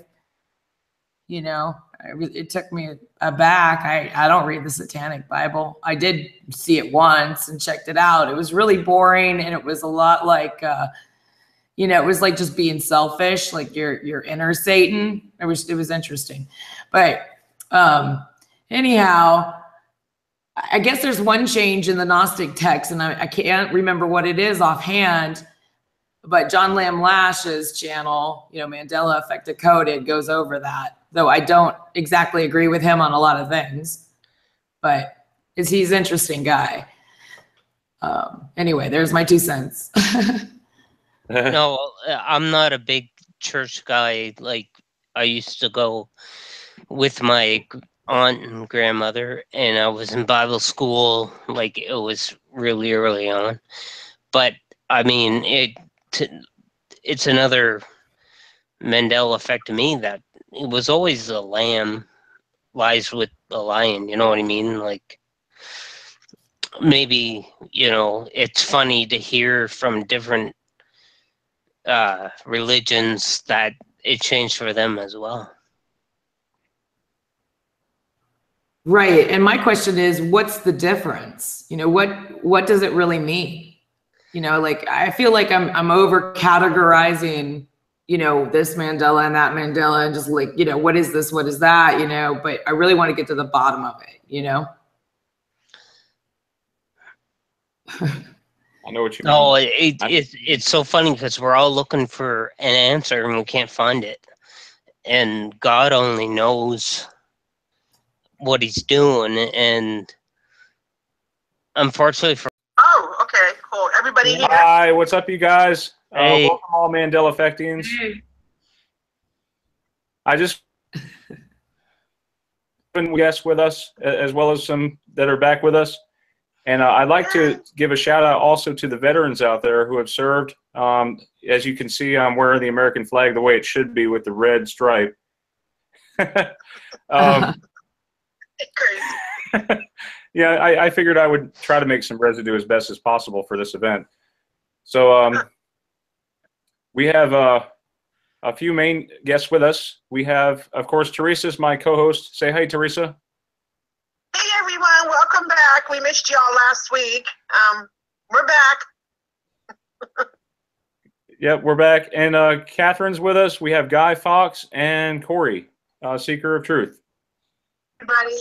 Welcome, everybody. Thanks for joining us. Thank you for joining us tonight. Yes. Hey there. And as we go through the night, I'm sure you guys are going to have lots of questions. If you have any questions, feel free to drop them in the. I'll be checking continually, like I always do. And we have Catherine, who volunteered. She wants to sing for us tonight, the Star Spangled Banner. How about that? Oh, thank you. Oh man. All right, so I'm gonna have the lyrics up and the background music. Hopefully I don't get copyright on this junk right here. Give me a second, you guys. All right, so here we go. You ready? Yeah, bring it. All right, let's do it.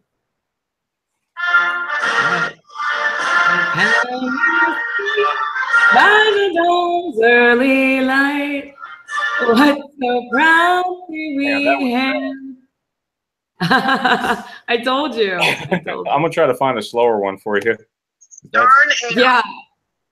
My throat is shot. I mean, maybe Teresa should sing it. I feel like, I don't know. There we go. Let's see. Well, I thought it was great. Oh, well, okay. I mean, I can do better when I feel better. So thank you. Let's see if this one's any better. Slower motion.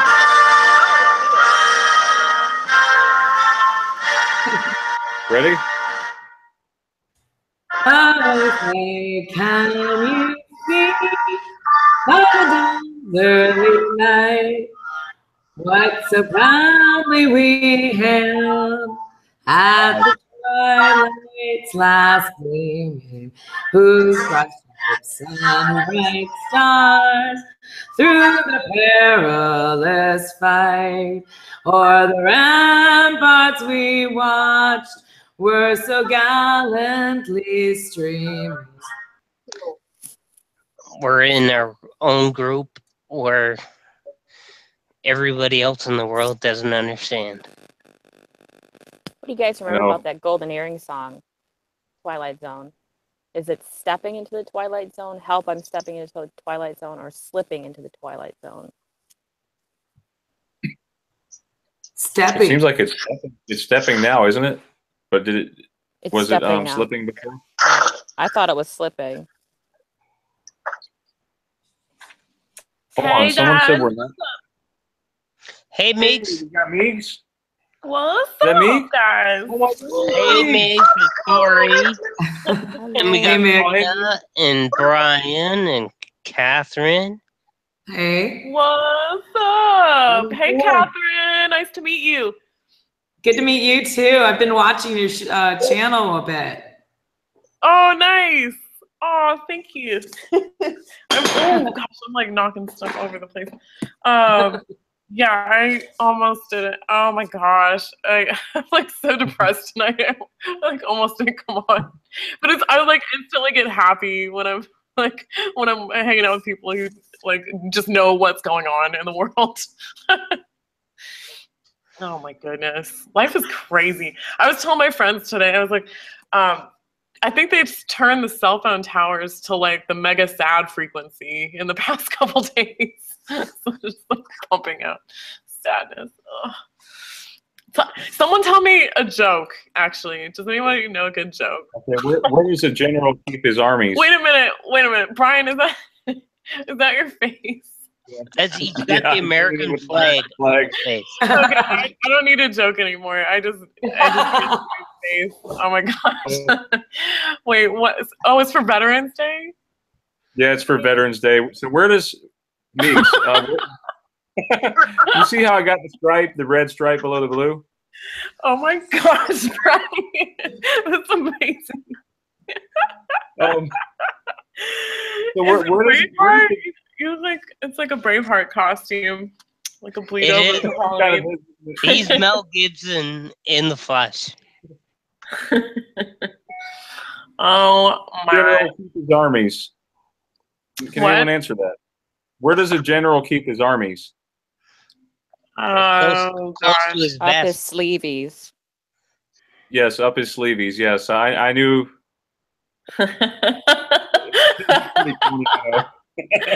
Oh my goodness, that's a really good one. That's really funny. I mean, my standards for jokes aren't that high, but like to me, that's a good one.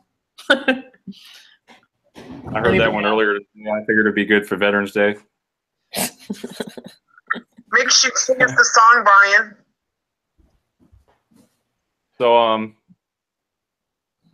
yeah, let me take the focus off of me for a second. Okay, so have you been watching the chat, Meeks? What we've been kind of talking about? Was Raul talking? I caught it for just a second. Yeah, that was Raleigh. Raleigh was on here talking. He brought up some interesting stuff. Was it numerology? I caught just a tiny bit of it, like Bible code. Well, he mentioned the Book of Mormon. Actually, you would think that the Book of Mormon changed. It used to say the lion shall dwell with the lamb as well, and that one changed to the wolf. Oh, that's so interesting. Was he raised Mormon? I think so. I'm not sure. Yeah. But he did mention oh, super interesting. There's like Mormon imagery and specific like Mormon like the book of stuff from the Book of Mormon is popping up now in the KJV. Off the top of my head, I know like Bow of Steel is popping up, and that's in Nefer something in the Book of Mormon. It's like I found it in there. I was like, oh my gosh, what is Book of Mormon stuff doing in the KJV now? It's just strange. I read that book. I think it's called Under the Banner of Heaven, all about the history of Mormonism. That about knocked my socks off. That's such a story. I mean, like lots of religions are strange, but like those Mormons believe some very interesting things. Yeah, we love them anyway, you know? Oh yes. Oh yes. Anyway. So what age are we in if we're not in Aquarius? Someone said we're not in the age of Aquarius or something. Oh, are we supposed to be in the age of Pisces? I'm not really sure since the Mandela effect really hit.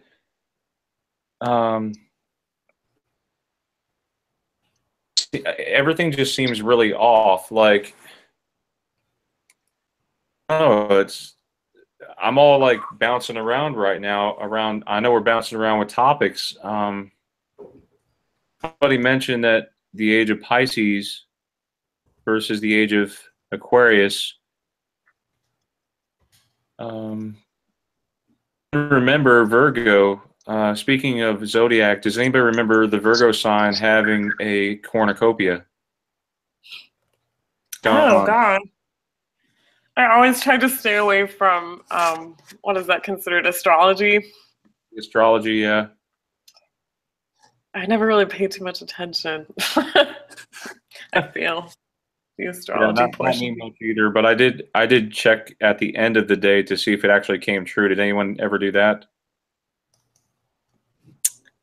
To see if what came true? To see if your fortune actually came true by the end of the day. I used to do that just for fun. Oh, that's interesting. Jonah Game says, I remember for sure that we were entering the age of Aquarius. New Agers were going nuts in Sagittarian arm reality. Mm-hmm. That's interesting. Yeah, I remember that too. So what age are we in now? I'm trying to look it up. That's why I'm so quiet. But I think they were saying in Zeitgeist, like we're in the age of Pisces because Jesus fed people the fish, you know? Oh, yeah. Yeah.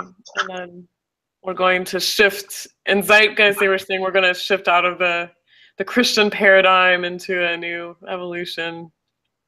It says officially, look at this. The official beginning of the Aquarian age is November 11th, 2011, or 11/11/11. Isn't that weird? wow. Yeah, I was talking about how synchronicity went into November 11th. So, yeah, that's weird. I wonder if tomorrow it'll shift again. Or at least in an hour for me, less than an hour. Oh man, buckle up. Oh, I hate the flip-flops so much. I mean, it's one thing to just try to memorize all of the Mandela effects and to have them under your belt, you know? But when they're changing back and forth, it's like, who has time for that? Ain't no one got time for that. Right, but you know what it is like, for me, it's proof that there's threads of realities wrapping together and unraveling. I mean, if it just stayed away, that would negate some options. I mean, right. Catherine, do you have a channel? No, but I'm thinking about it. I'll do it. It's a rush. You know what? It's the best therapy anyone could ever ask for. You know, it's amazing to see so many people that like agree with you when nobody in your real life has any regard for what you're saying. You know what I mean? Like, right. It's just. I agree, Meeks, but I'm not like you guys. I'm like a musician who sings karaoke that doesn't want to hear himself talk like to everybody on YouTube. I put out a couple videos and stuff, but I'd rather be on the live chat and talk to you guys about it, but I don't want to. I don't have the technology to put in great videos like all you guys do, and I just like it's awesome what you guys do, and yeah, so you know what, some of the very best videos aren't like edited at all. You know, it's just like off the cuff, like yeah, people sharing their opinion, like. But yeah, I totally understand, you know, like some of my favorite experiences with this whole phenomenon have been like in the live chats and stuff. And I can say they've like literally been life-changing. I'm not being melodramatic. No. Well, we need each other and we all are going through the same thing. So definitely. I kind of have a possible Emmy for you guys, if that's okay, if I present this one. Yep. I'll do it. A million times. There's a lot of Scorpios in here. Apparently there are. Love it. Oh my God. Goonies We're taking over the world. Goonies never die. Goonies. You know the song that plays like in the Cyndi Lauper. Oh, I love that. I love that song. I played it with all the time. Okay, so there's this scene in Goonies where Chunk and Sloth are down in the basement, and there's this. They show a brief moment, the candy bar, right? Baby Ruth. Right. Well, I don't know if it's an added scene or what, or if it's an Emmy. You guys tell me. But I don't remember the Baby Ruth being shown for 10 seconds like it is now. It's roughly 10 seconds. Look, hang on, I'll show you. Look at that. What? No. What is that? That is so bizarre. No, that's really weird. That's like mega product placement. That's too much product placement. Yeah, somebody brought that to my attention. I forget who brought that to my attention, but thank you. Wow. It Baby seems like it's Never changed. mind. Was the I think the wrapper was actually peeled back some. Right. Yeah, it was. Can you play that one more Like a time? banana. Yeah, I'll play it again. Hopefully, I don't get it. It's only 10 seconds of it, so hang on. Here we go. Look. No.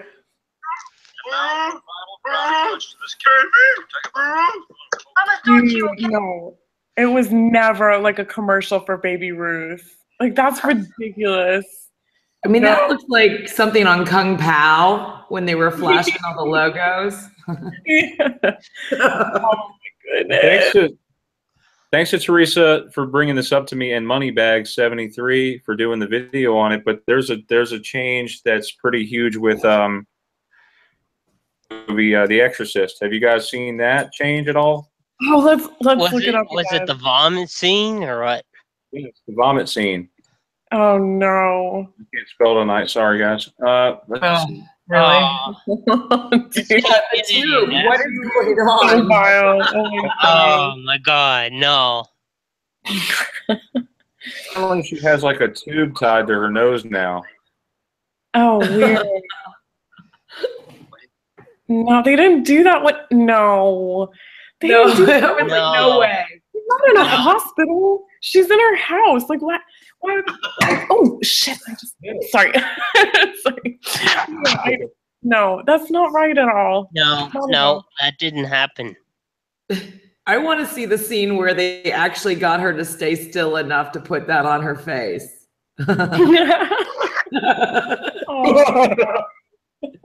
Oh my gosh. It's like he's on a Nickelodeon game show or something with the gag. Yes, you can't do that on television. That up. Let's see if you guys, old folks out there like me, or you can't do that on television.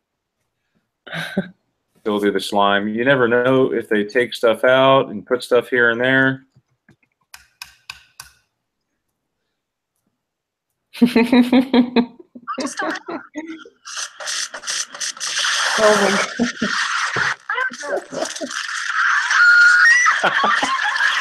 Oh my Who remembers that show? god. That's like early Nickelodeon. I don't think I ever saw that. That was back in the early '80s, I think. Oh, We didn't have cable. I'm Canadian, so I didn't see that show. So yeah, What? Do they have a Canadian version of Nickelodeon? yeah, we had Kids Incorporated. Really? Look that one up, Brian. Which I one? used to watch Kids Incorporated. I didn't know that was Canadian. Was that on Nickelodeon? I don't know what it was. I just remember it. Like, we didn't have cable, so it was on either 3, 5, or 8. Everybody look around, hear the sound. Something special's like to come your way. We got something that is new, that is true. We got something just for you today. Hey. Oh my gosh. Oh my god, that's so 80s.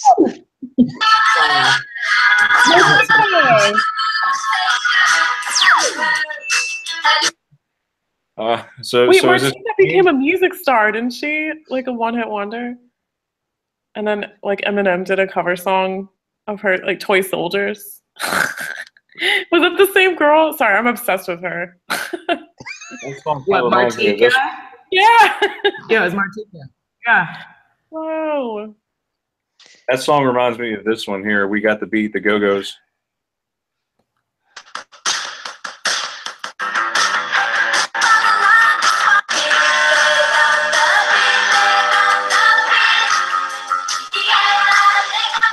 Wait, hold on. I thought it was We Got the Beat. Yeah, it is. Yeah. Well, why are they saying They Got the Beat? Are they saying they? Yes, you heard that, right? Yeah. What? No, We Got the Yeah. Beat. It's always Is that me. It was We Got the Beat. Look at it right here. It says We Got the Beat.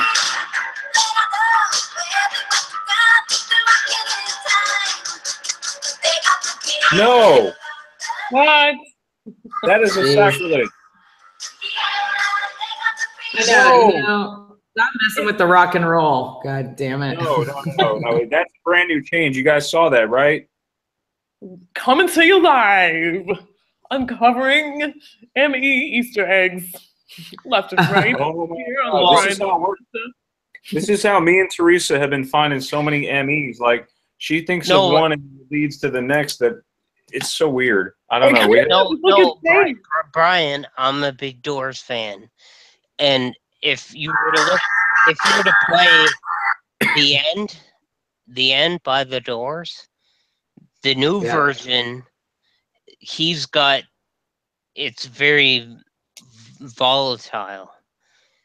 It's what he probably would have sung, but now it's changed. It's like he's saying fuck way too many times.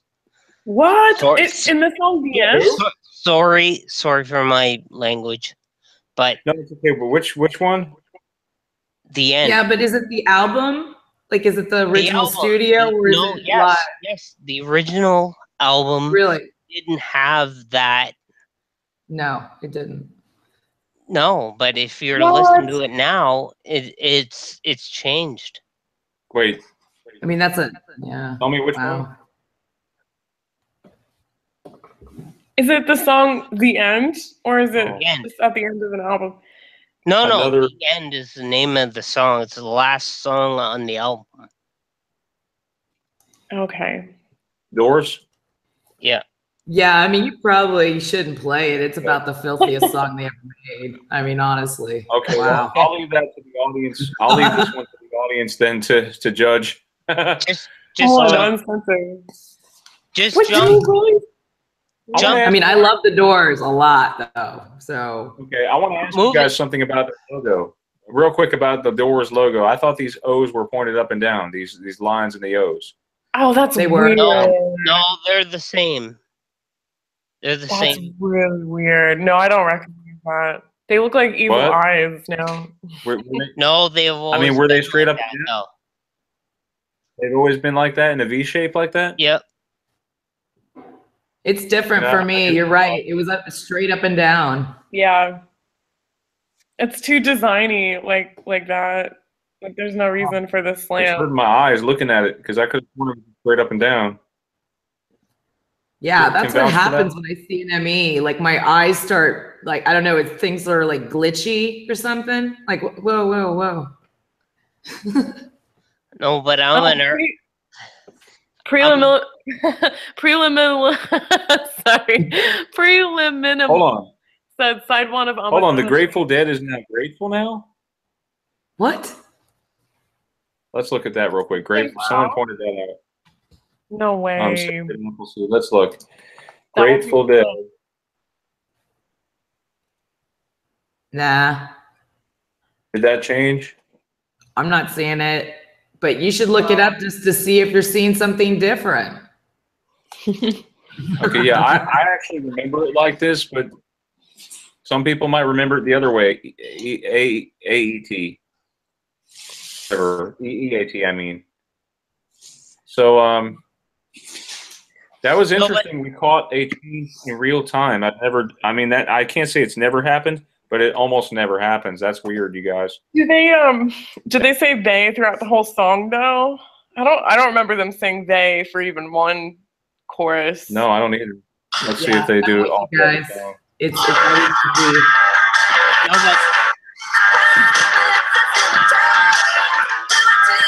It even says we got the beat right there. Okay.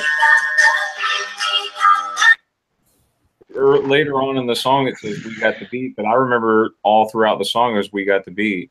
Right. It's not like we take turns having the beat. It's like, no, we got the beat. Like, you know what I mean? No, man. That's like that Michael Jackson. You guys recall Michael Jackson where he's saying, you've been hit by, you've been struck by. Now he says you've been hit by, you've been hit by. Yeah, I hate that change. I hate that change because it was so definitely changed for me. It's always been you've been hit by, you've been struck by a smooth criminal. He's just saying it, and it was. Mhm. He's elaborating. Oh, Just, not just repeating. Brian, play the end. yeah. Play the end of the end of the Doors, and there's not. He never swore. Like he's saying the F word so many times. It's just Whoa. retarded. Like in the original album, it was never brought up. It was like go about 9 minutes into it. 9 minutes. He was just reading poetry, right? Like. Have any of you guys looked at the? I'm curious. He's not 'cause there's supposed another to one say the on F the word. screen. He's not supposed to say the F word in the album. Yeah, not on the studio album, but No. he did live. He sang that like, you know, all the F words live. Yeah, he did. Right. You know, because But he was now- really now trashed he- all the time. Now he says it on the album. That is interesting. Bizarre. Oh my gosh.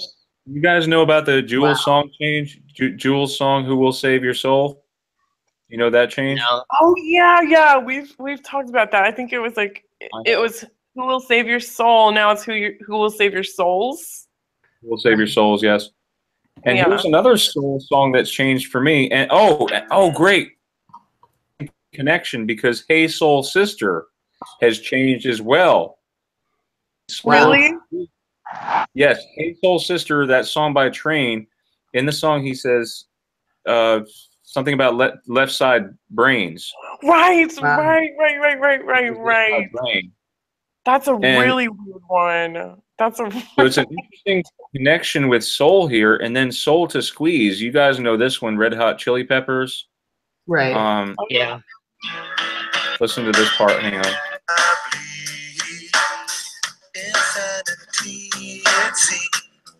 Insanity It Seems is now Insanity It Seem. Wow. They dropped off the S. Weird. And underneath City the of bridge, Angel. underneath the bridge, Oh, yeah, that's a good City of Angels has changed to City of Angel. Yeah. Ugh. I remember Wonder if I can. I remember noticing that when I was like 12. I wonder when it changed. Sometimes I feel like my only friend is the city I live in, the city of angel. Wow. Clear. He said angels. Right. Yep. Yep. Because why wouldn't he? Right, Why because it was talking about LA. Right. You know. One angel. I know we're not How going to. how old are you, Meegs? I'm 29. I'm gonna be 30 in a couple days. Happy But- birthday. Oh, happy birthday. Is it Teresa's birthday today? Did I hear? Is it Miss Teresa's birthday? Teresa, are you there? Teresa.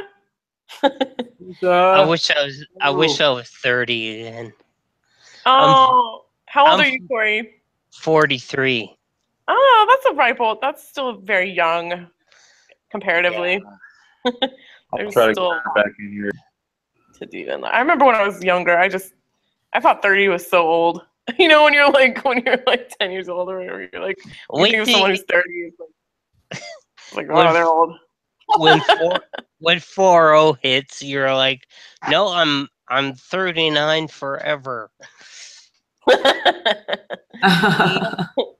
But you know what? I'm just, I mean, what can we possibly ask for besides like having reality change and like magical stuff to happen? You know what I mean? I'm like, I guess this is a pretty cool place to be at 30 years old.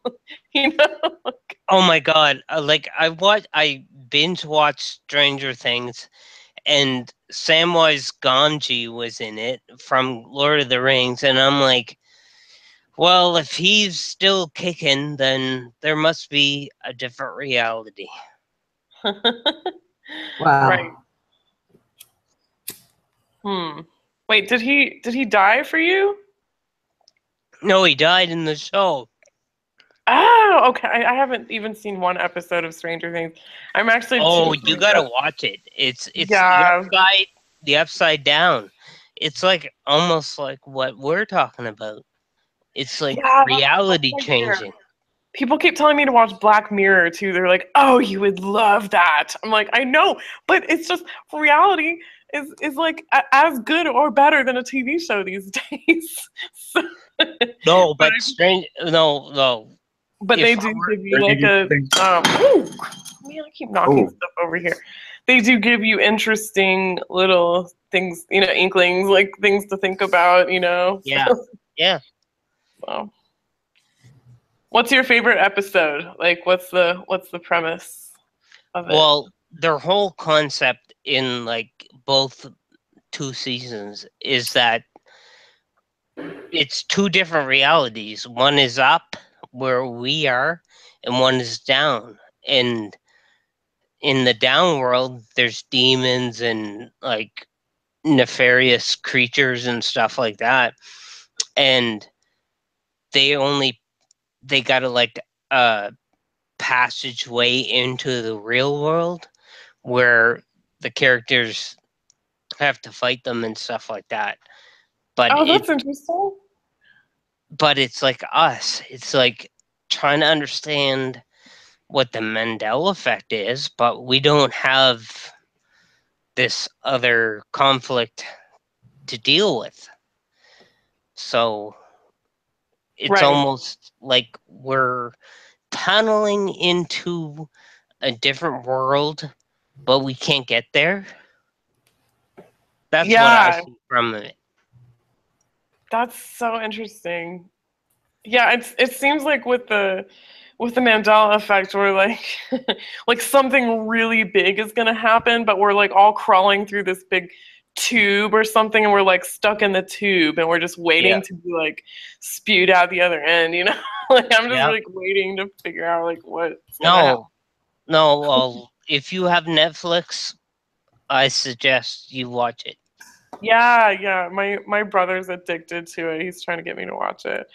I will one of these days. I just can't like okay, I'm sure it's an amazing show, but when I hear about stuff also with like the pedophilia going on with like the main character and stuff, I'm just like, nope, I can't do mainstream crap anymore. You know what I mean? Like as much as I want to and as much as I know I'll get addicted to it, it's like the whole industry is tainted like really badly. You know what I mean? Like if children are getting like abused, like the main character is saying he's getting abused and crap, it's like, do I need to be entertained this bad? Like that we have to compromise our children, like, I don't know. Well, I've heard that's a whole different Right. I don't mean to. like Sorry. like with that what you said, I mean it's a big football field. It's a huge topic. It's Yeah. I mean it's really like No, but really just, we all have to escape to unfortunately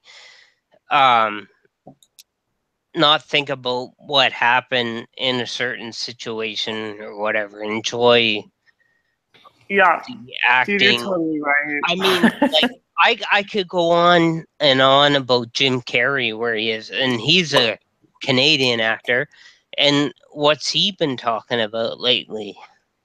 Like it sounds like he's lost Mhm. it. You know what I mean? Yeah. Some people I've noticed are starting to follow him like Jesus now. Like I'm Yeah. like, oh gosh. Yeah, I mean a lot of people have different opinions on what he's, exhibiting and stuff, but it's just like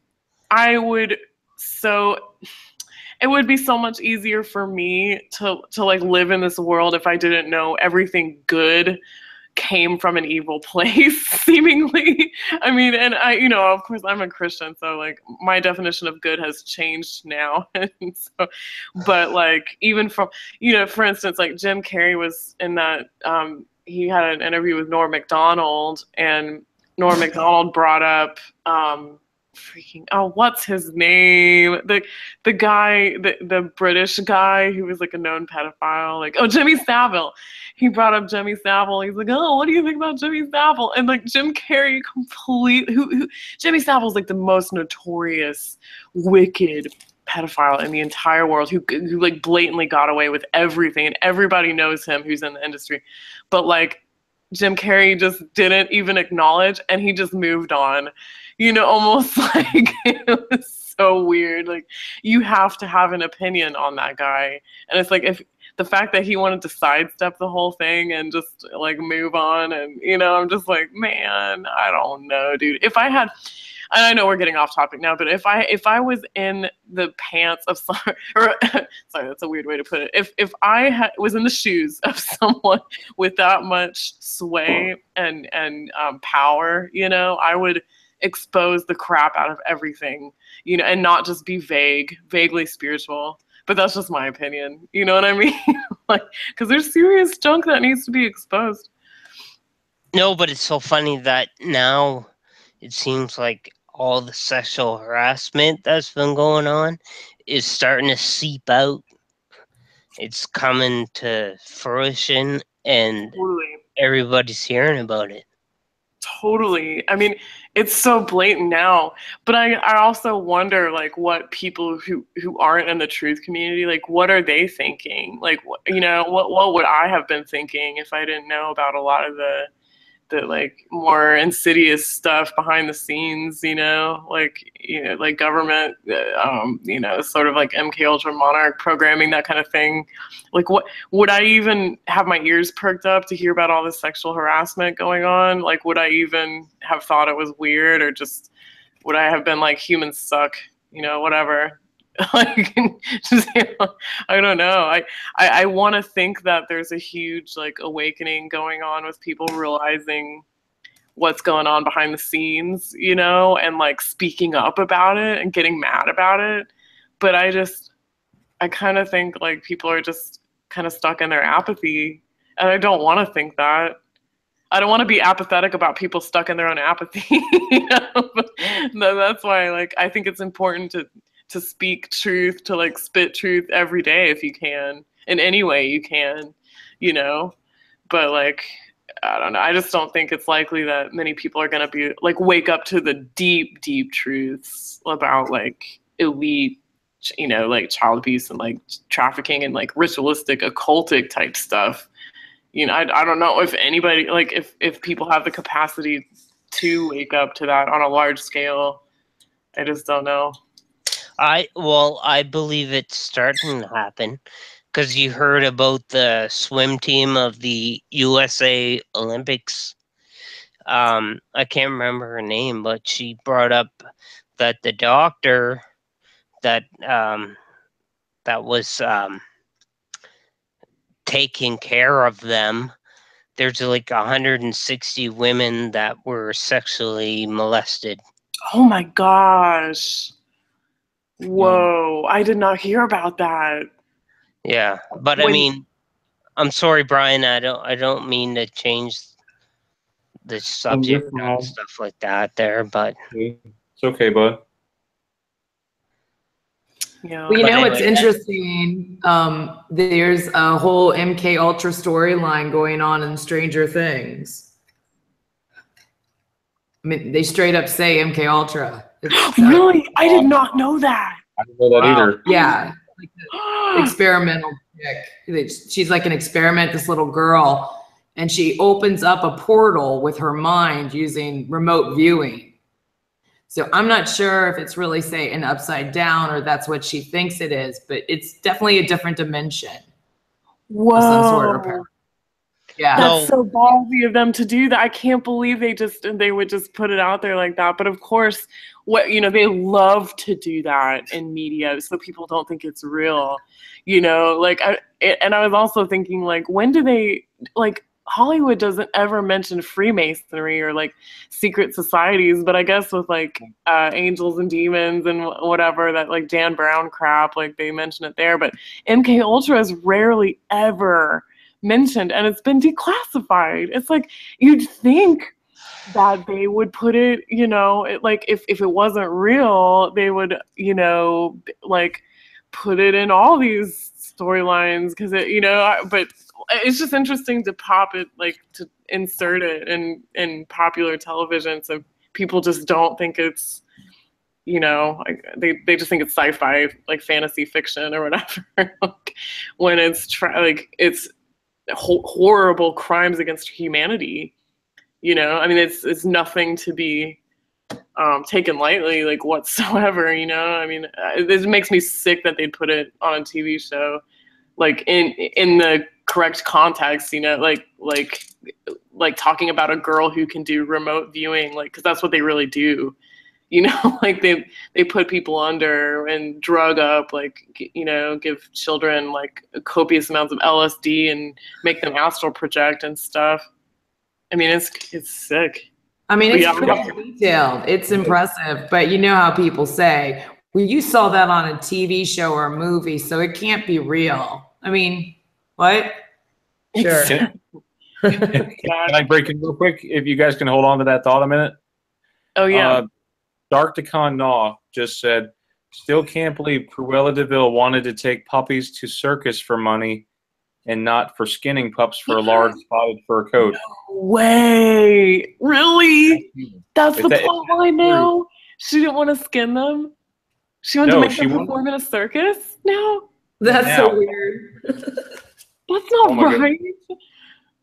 I'm going to have to check that out. Dark Decon Naw is a great screen name. It is. Hey, it is. So I have a question for you guys, if I can jump in. Oh, go ahead. So have you ever talked to somebody and say, like, maybe you're looking at a chemtrail. Here's my example. I'm talking to my mom and I said, don't you see them? And she says, no. And I said, you don't see the lines. No. Oh, wow. My God. And I'm hearing like people cannot see the very same thing someone else is looking at, and it blows my mind. They're all looking at their iPhone. That's why. Right. No, I mean, like, they're not looking up. Didn't have any looking up at all. Nobody's looking up anymore. I agree with that, but like, she really wasn't looking at her phone. She literally was looking at the sunset. She made me go look at it, and I said, "Oh, well, here's some chemtrails, yay!" And she couldn't see them. Wow. I mean, I remember, like, I was thinking about this yesterday about, there was like crisscross, like tic-tac-toe style chemtrails going on in my sky. And I was thinking to myself, like, now I see them every single day and I like think about it. Before I know I was seeing them because I knew what they were and I knew what people thought they were, but like my level of concern was just like non-existent. It was not even something I thought anybody should be concerned about. Like, it was just not, I was so brainwashed. I was just like, you just look right past it. And therefore, like, in a way, you just don't even really see it, even when it's pointed out to you. You can still dismiss it. And it's like, that is so bizarre, and it's so sad that, I mean, that's how effectively they can brainwash us. They're training us to see, like, or to not see what can easily be seen by people who are awake. They're training us to be completely blind. And they've done a darn good job. I mean, but you got to think like that goes for just about any religious document or anything. Like, it's all been carefully crafted, There's nothing new under the sun, pretty much, right? So. Yeah, I would have been atheist most of my life, and I totally would have been like right there with you with religion stuff. And I believe like most religious doctrines and documents and whatever, it's just, a lot of it is based on control, it's like, and I always thought it was just like it functioned in our world and society as a system of human control, and like brainwashing. But I will say, like, now that I've studied like the Bible changes and stuff and the way they're manifesting, I'm like, okay, well, maybe the Christian Bible is a little bit more than just a system of control, but that's just a recent thing for me. Like most of my life, I'm just like, my goodness, like religion is all about ritual and rigidness and brainwashing and like, I mean, oh my gosh, it's a, I don't even know how to, you know. But for me, I'm all about the Gnostic stuff though right now, like the Gnostics, the Nag Hammadi. It's really interesting. I mean, I can't say I swallow anything whole anymore. I just was like, well, give that a nod and consider that along the path. But yeah, I actually haven't even looked at the Nag Hammadi. My friends at work have been trying to like get me to read it. What? So can you explain? Like shortly, I don't even know.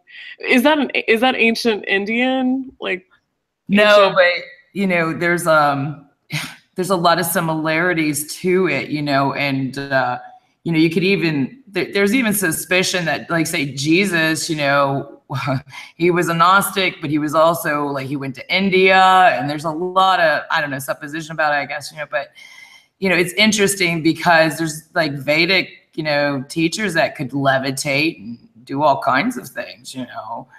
So, you know, but the Gnostics talk, like he talks about basically like Christ consciousness, where like, you know, we're all one and we're all sons and daughters of God too. And I mean, and it's like a solid, like you achieve this authentic connection that needs no dogma.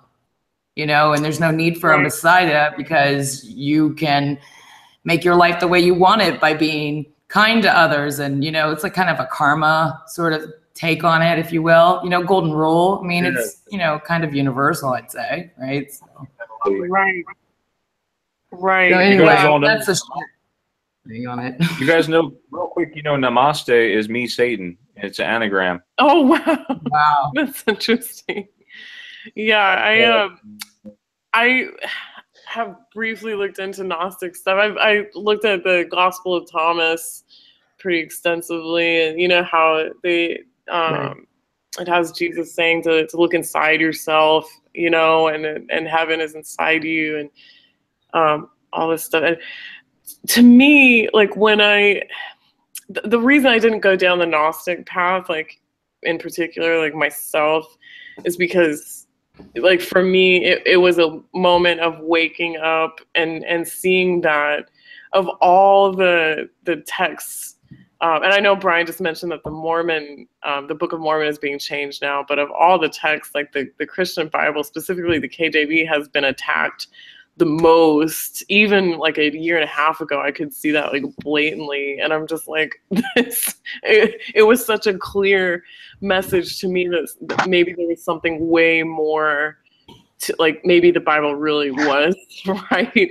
And I have been giving it a chance, you know, and I started giving it a chance like a year and a half ago, and I just asked, you know, I was like, God, if you are real, like, can you just guide me to the truth? Because I need some truth. Like, I can't even deal with this stuff. And, you know, ever since then, it's like when I think of, when I explore more like Gnostic type stuff or ways of thinking, it's just like in my head, it's like I get a really bad feeling from it. You know, it's like, for me, it's clear that the Christian Bible was actually like the right one, because it's being so badly attacked. It's getting worse every day. And it's like, now that I do have a personal relationship with God, it's a weird thing to describe how the Holy Spirit works, but it's basically just like you have an invisible friend that just like guides you into the truth, like standing with you all the time. And I know it sounds weird and creepy, but like, so I even, you know, as an atheist, like a former atheist, I struggle with how to like explain that to people without sounding like a totally crazy person. But that's just, no, I'm with you. I totally know what you mean, you know, but my relationships like with the planet, you know, more and with the Christ more than say like, I don't know, Yahweh or any of that creepy stuff that goes down in the Old Testament. That's what made me like stop being a Methodist. You know? Right. I know what you're saying. I totally get right. that. So that's, I love Richard Dawkins and Christopher Hitchens, because they would point out, like, if you were trying to live your life morally, well, if you were trying to live a moral life, you wouldn't necessarily look to the Old Testament to do that. Otherwise, you'd be like stoning people to death all the time, And so there is like it's hard to be an apologist for some of the stuff in the Old Testament, like people just can't connect to that.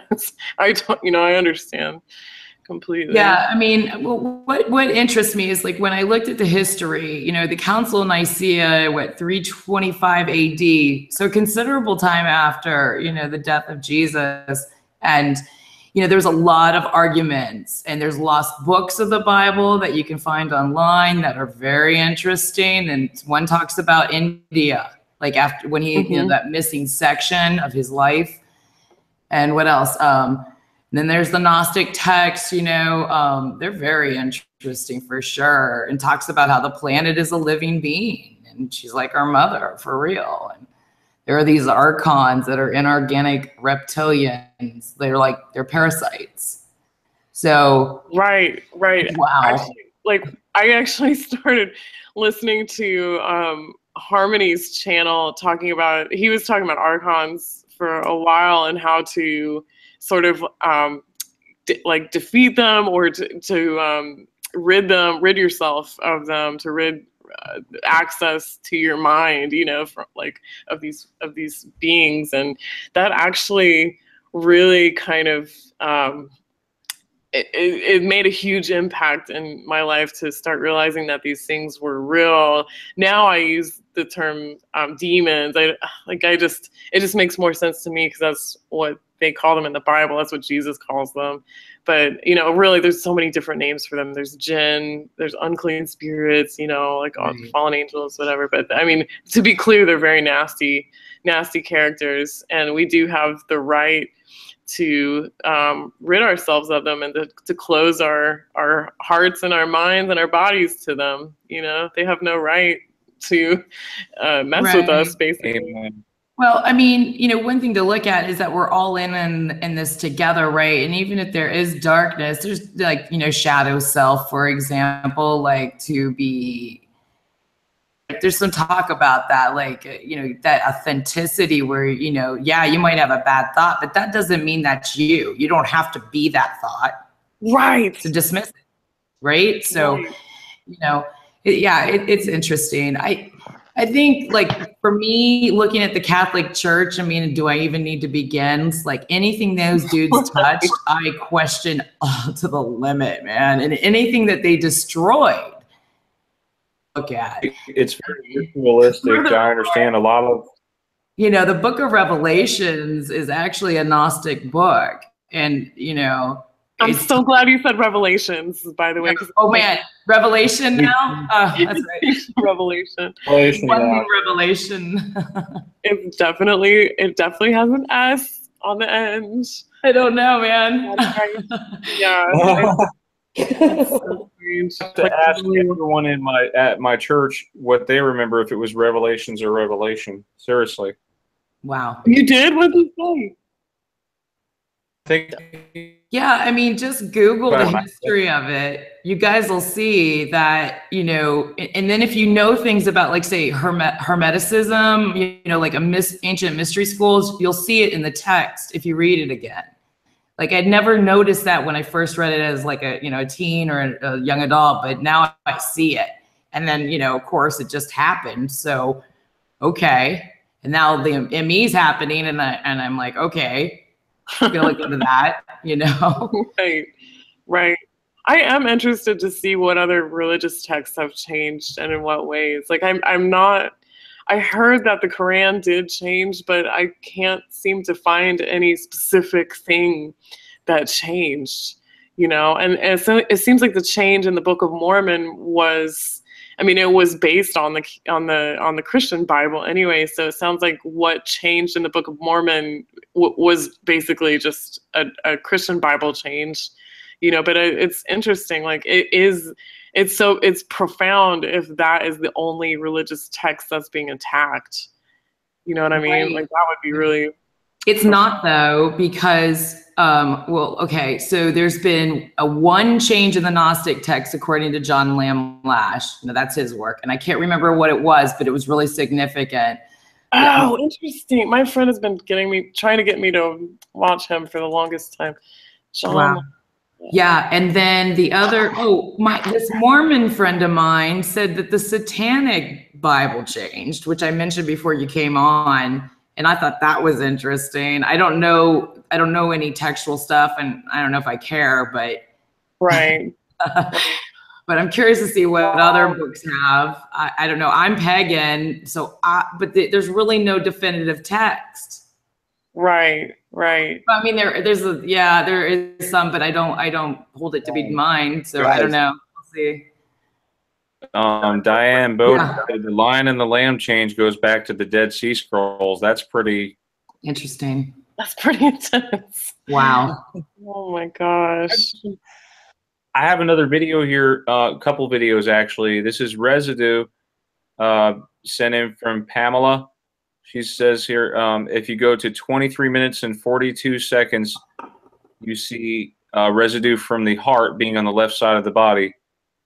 Video put together by Greg Braden. He talks about deep truth and the divine matrix here. You can change your DNA. And to a degree, I think that can be true. I think he talks about he had a brain tumor as well. He was diagnosed with something, and he was able to rid himself of it, I think. Wow. So look, check this out. Hang on. He talks about an EMF field, like a magnetic field coming from your heart. Look. A toroid. Oh my God. Wow. You see how the heart's on the left side? Yes. It's definitely not in the center. Good for him. There's this other video here. This is Dead GPK sent me some residue. Be My Valentine, Charlie Brown, 1996 VHS tape. In the credits, it spells Charles Schultz with the T. Oh, no way. That's incredible. Well, that's a good one. Yes. Just to put in there, I was a firefighter for almost 10 years, and I was a first responder. And in our training, from what I remember, the heart always went to the left. Like it wasn't in the center. Wow, so you were trained on that. Yeah. That the heart was. Yeah, it's crazy. But now, like, when you tell somebody that the heart is in the dead center, it's not on the left anymore, they'll be like, well, but it is, like, kind of, like, a little bit slightly to the left. And it's like, well, no. Like, it was much more distinct before. You know? Like, it was on the left side, not just, like, a hair's breadth to the left of center. You know what I mean? Like, it's so silly now. Oh, I had the most frustrating anatomy changes discussion with my coworker who's so incredibly smart. She speaks like full Mandarin and English, and she like wants to. She's super smart.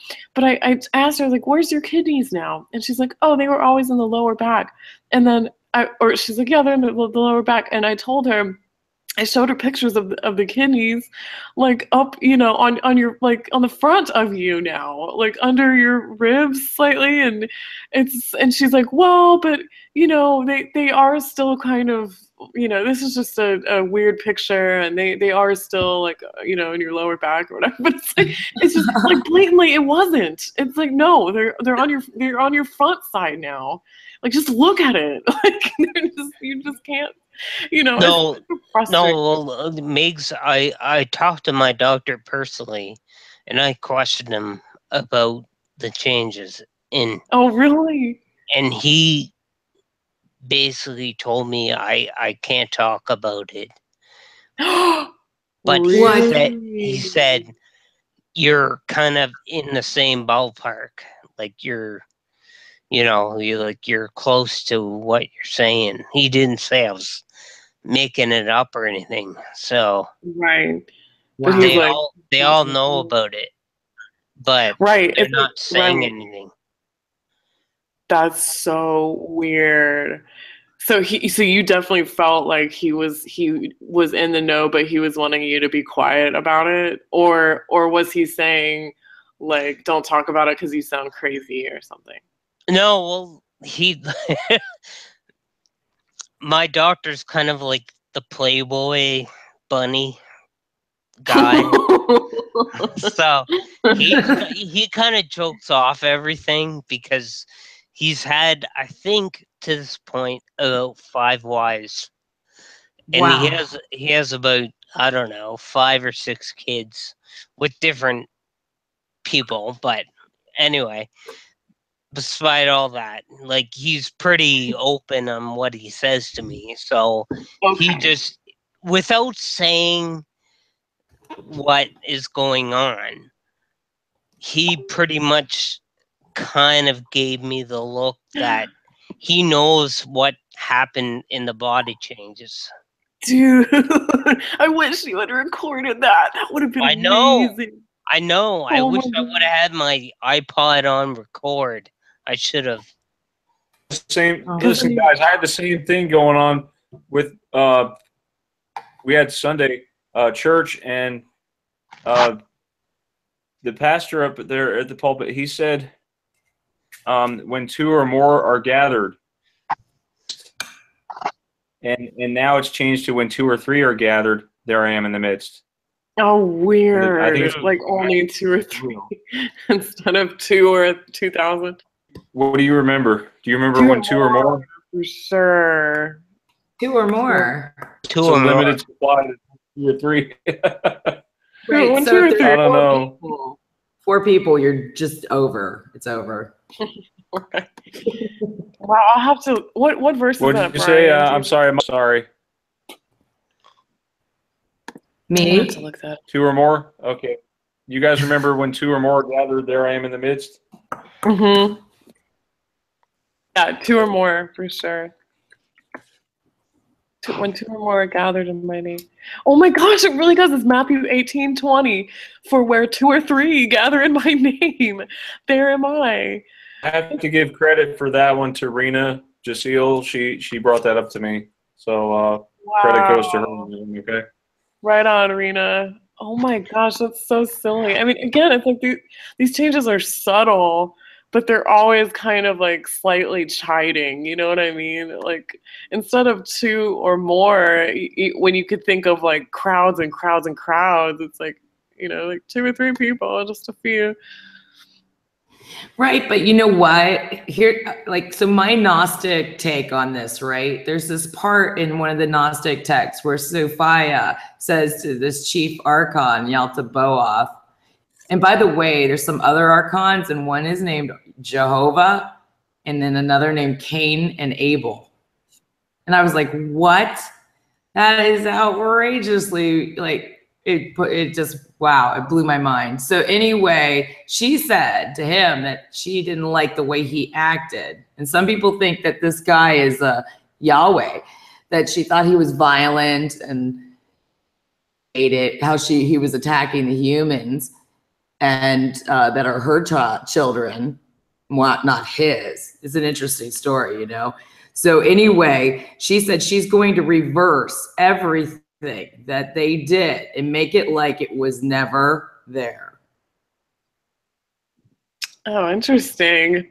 Yeah. Yeah, my friend has been trying to get me to research about Yaldabaoth. He says that's the name in the Gnostics, like that they give Yahweh the name of Yaldabaoth, and they think Yahweh is actually really Satan, or like they think he's the evil god, and that's an interesting take. Like, as a Christian apologist myself, it's just like I can understand that, because I always had questions about why the God of the Old Testament was so violent. Like I can understand that, and I still struggle with that myself, how all the violence in the Old Testament. I much prefer the New Testament myself. Right.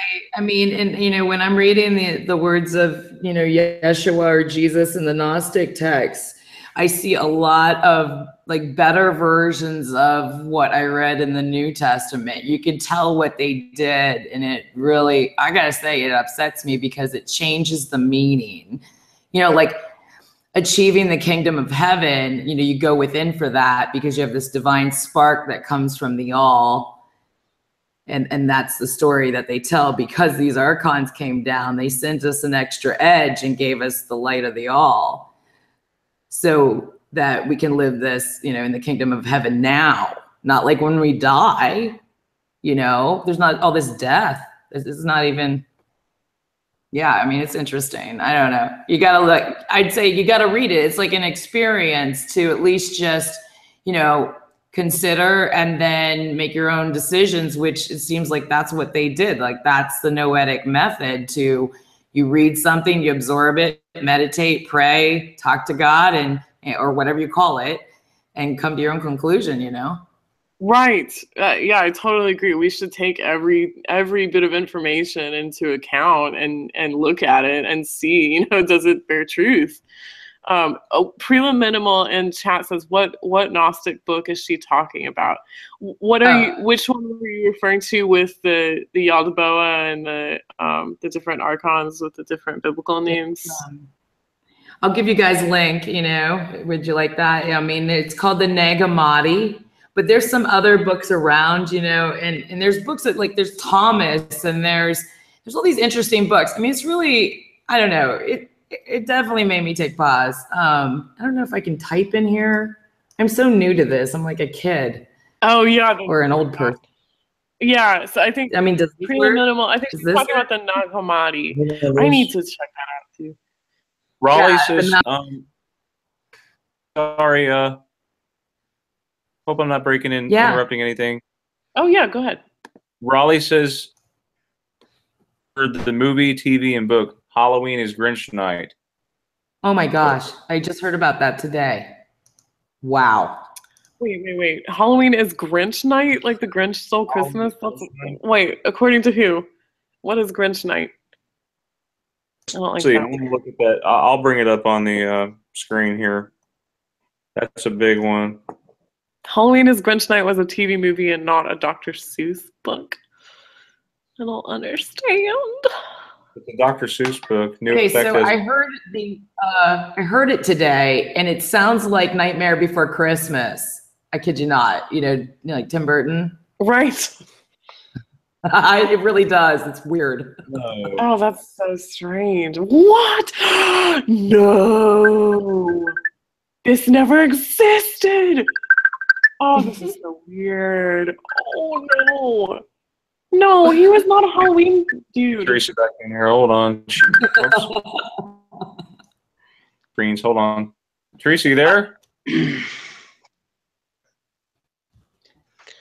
Teresa. I seriously think Google is trying to fuck us. Oh, Facebook is for sure. Now have you guys noticed posting on I don't know if like Google is like is Google directly affiliated with Facebook, or are they just they're all coagulating into the same entity?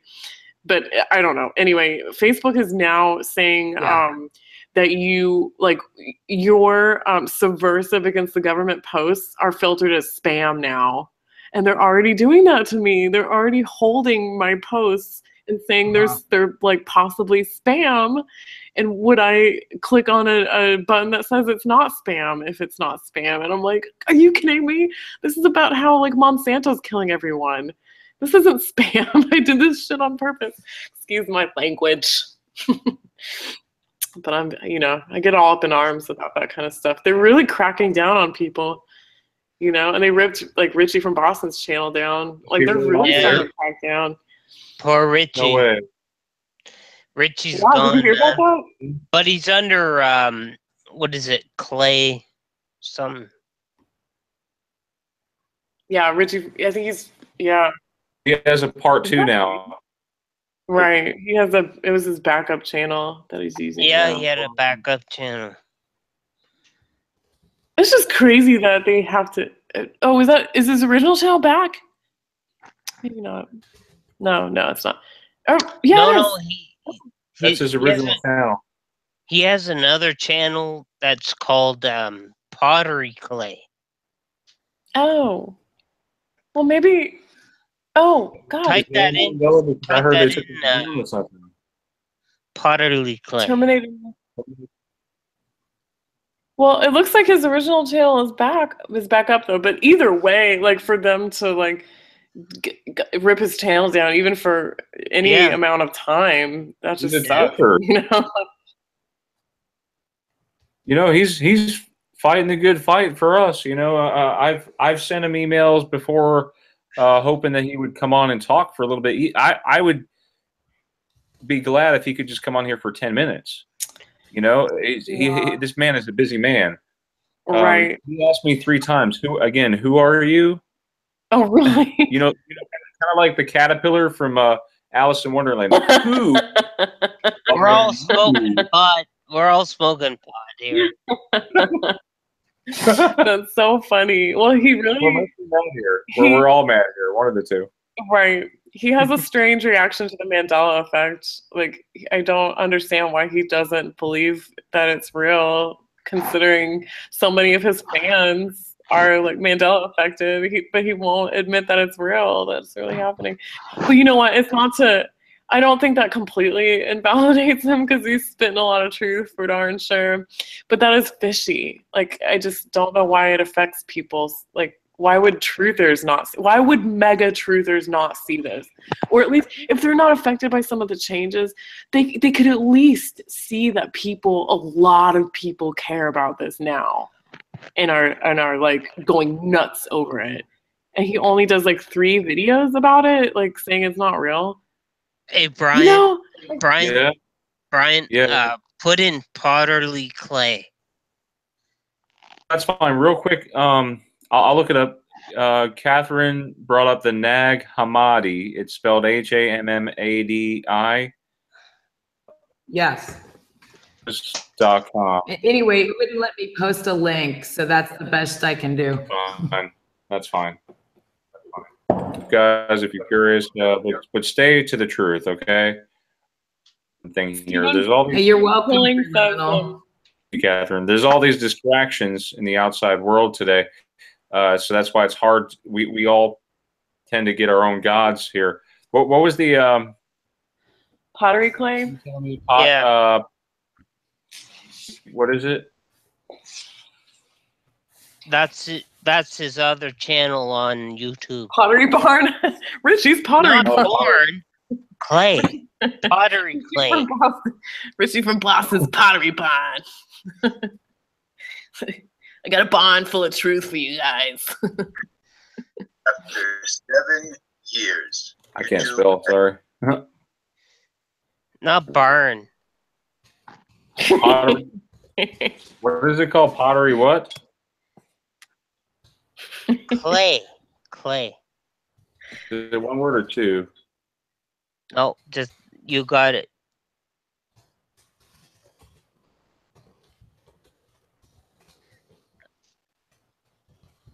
It's his second channel. Oh, there we go. Potter's Clay, maybe? Is that it? Oh, yeah. Is it his Flat Earth channel? What? The Potter's Clay. Yeah. Whoa. The Great Deception. Yeah, ain't that the truth? I mean, there's a lot of deception going on. We were just talking about that. Isn't that weird? Yep. Following false gods. I do not know how you could have 3 how much I'm like totally astounded. How does he find time in the day to make so many videos? I'm totally astounded. I just don't understand. No, he lost his channel, so he had a second backup. But he has like 3 channels now? Yeah. I just think that's incredible. Interesting.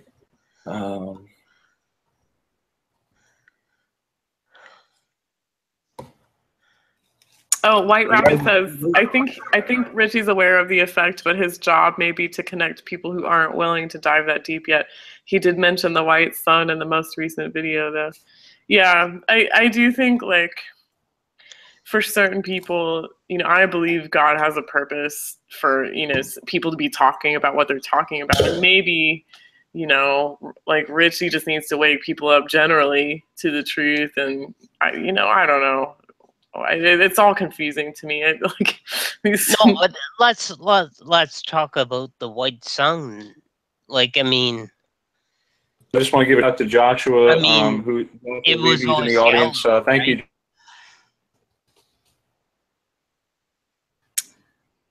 oh, hey, Ral. I'm sorry I didn't get to catch you when you were on. I'll have to re-listen. He wants to come back on, I think.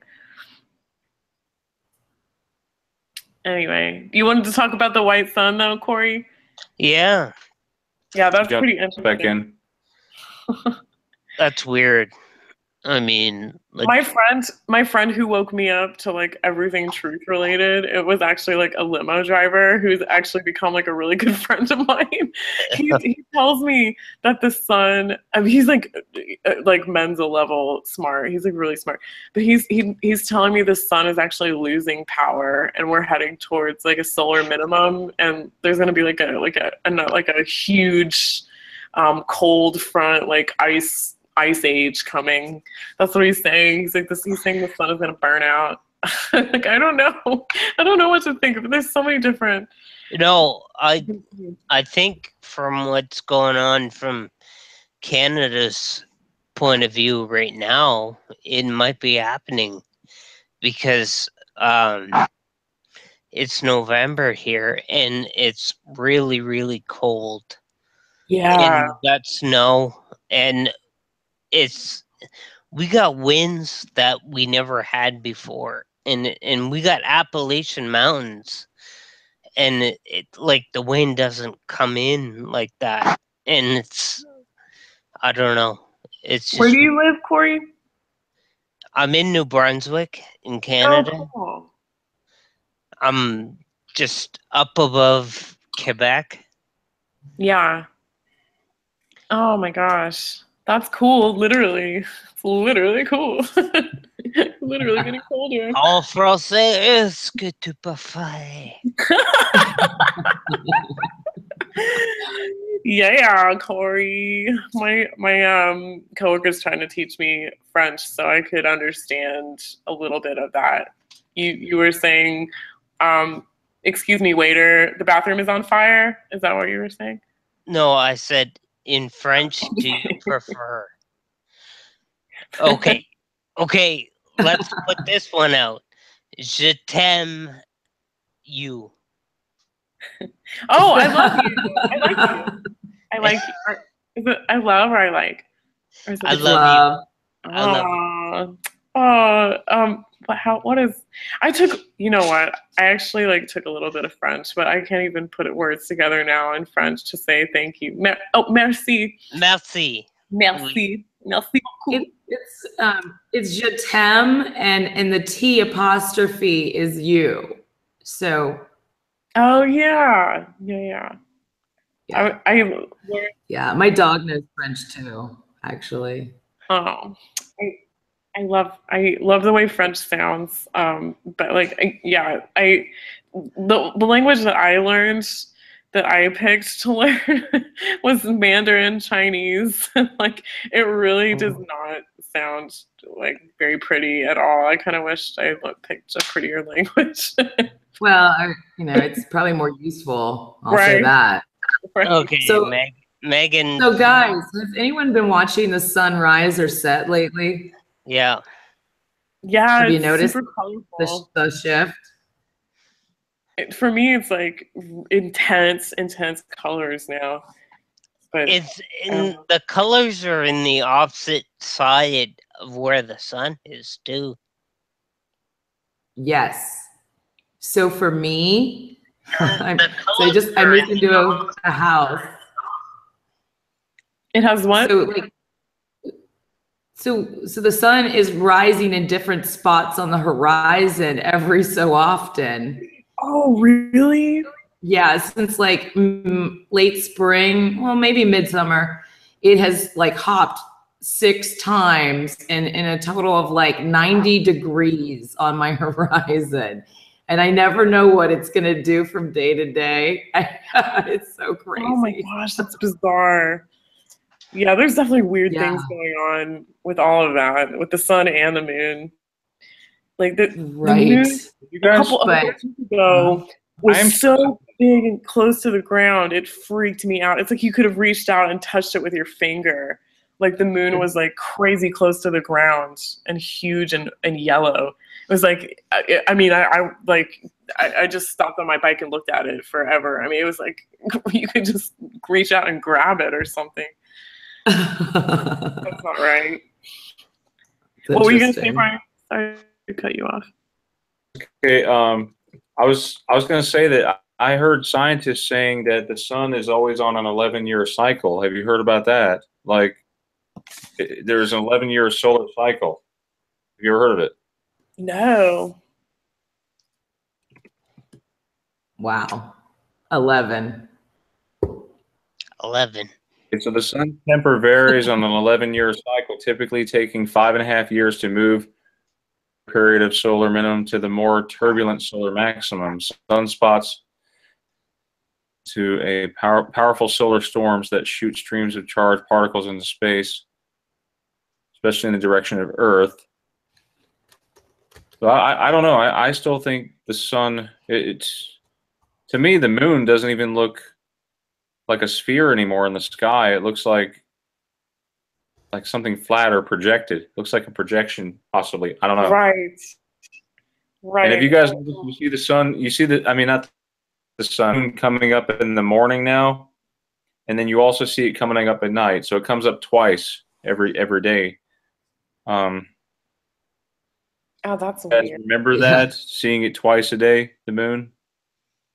Well, I remember seeing the moon in the daytime, like always. Yeah. But it's just weird now. I can't even put it into words, but it just doesn't look right anymore. Like even the cycles of the moon don't look right to me. Like like the other night, it was completely like chopped in half at a slant. It just looked so wrong. And then the next day, it was like completely upside down, or like it just flipped on itself. It just like it didn't make sense, you know. It was like it just feels like a bunch of gaslighting, you know, like way like that you think you're going crazy when you see the moon flip from one day to the next. Like I don't know. Yeah. There's a we were talking about Nicolas Cage earlier. Have you guys heard of that? There's like a end of the world type movie with Nicolas Cage in it. Oh, really? Annoying. He's been in every single movie, so like every single movie under the sun. No, it's called The Knowing. The Knowing, yes. Have you guys seen that? No, is it when did it come out? I don't want to ruin it for you. You have to see it. It talks about the sun though, getting hotter and hotter. Weird. So did you guys see the wet moon or the Cheshire Smile moon? Wait. You mentioned the Cheshire Smile moon. There's something else to do with the moon. Wait. No, I didn't. Well, what's up with that? The wet moon. What? Yeah. But here's the weirdest thing.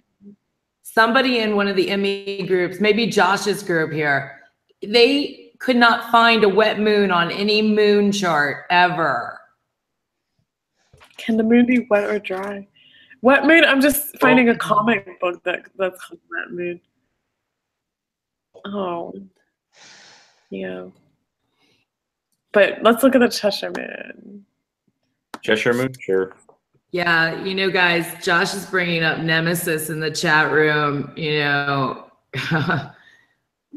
coming with the whole Nibiru, you know, situation. Any thoughts? See, I'm not so sure about Nibiru because the stuff, like I've briefly images that people are saying that NASA is leaking about Nibiru, and it's like, I wonder if, and I see the entity, you know, like I see this other object in the sky, but it's like NASA's trying to repress these photographs, but they also might be the ones that are leaking them, like, so people get lost on this whole other storyline that there's like another celestial body like gonna crash into the earth. And it's just like, I wonder if they're doing this whole thing. You know what I mean? Like, yeah, I don't know. I mean, there's some like people saying pole shift will happen because of gravity, although I'm not sure I even think gravity's real anymore. I mean, these are the strangest times. Strange times, man. Like, it's so, yeah, it is weird. It's almost like just frustrating to even learn anymore because you don't know who to trust. And it's like basically you just go into this mode where you don't trust anyone. It's like hard to trust any bit of information that you come across because it's like, who put it out? Plus, did it change at some point in history? Like, it's just it feels like everything's falling apart now. But for one thing, for sure, like, I know for sure I don't trust NASA, and that's right. enough for me. I know it's so hard to know, but you know, maybe the lesson is to like trust your intuition or gut, you know, and because, you know, that's like one of the things I love about the Gnostics is that it's your choice. You know, you go with what you feel is right, man. And I'm like, okay. Right. It's all I got anymore.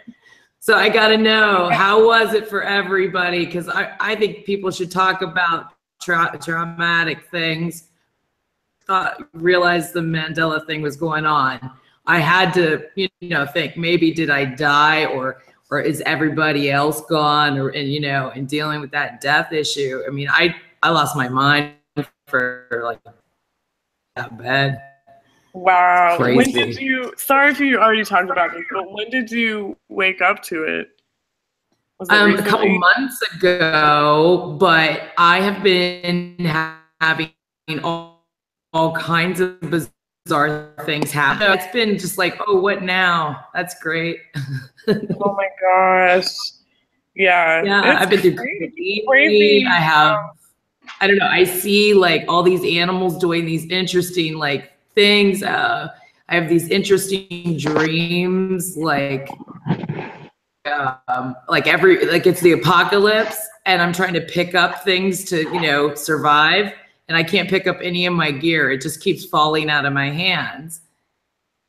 And then I realize it's like where you're going, you don't need roads or whatever, you know. Let it go, man, you know. Yeah. Well, definitely, like, a lot of people have been, like, the Mandela Effect has been waking a lot of people up to the fact that there is a spiritual side of things that's actually way more important than the physical side of things, you know. At least that's what I've come to. That's a huge, important truth that the Mandela Effect has led me into, you know, like this world is not what we thought it was. And it's not just matter, like hard wood that you can knock on and, you know, like walls that you can bump into. It's like, it's so much more than the physical, you know. And I did not want to think that could ever be possible. I wanted to completely stuff any like spirituality in a can and like bury it forever and just forget about it, you know, because I wasn't ready to deal with living life that way. You know, I guess I would have rather stuff just gone from dust to dust, you know, and just have like raw, like science take the forefront, or, you know, I didn't mind if we were all space dust and going nowhere. Like I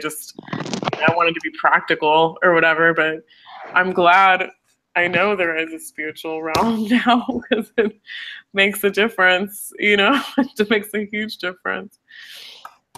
It's really like a revelation, guys, or revelations. Moonbow? No way. I've never heard of a moonbow. Moonbow.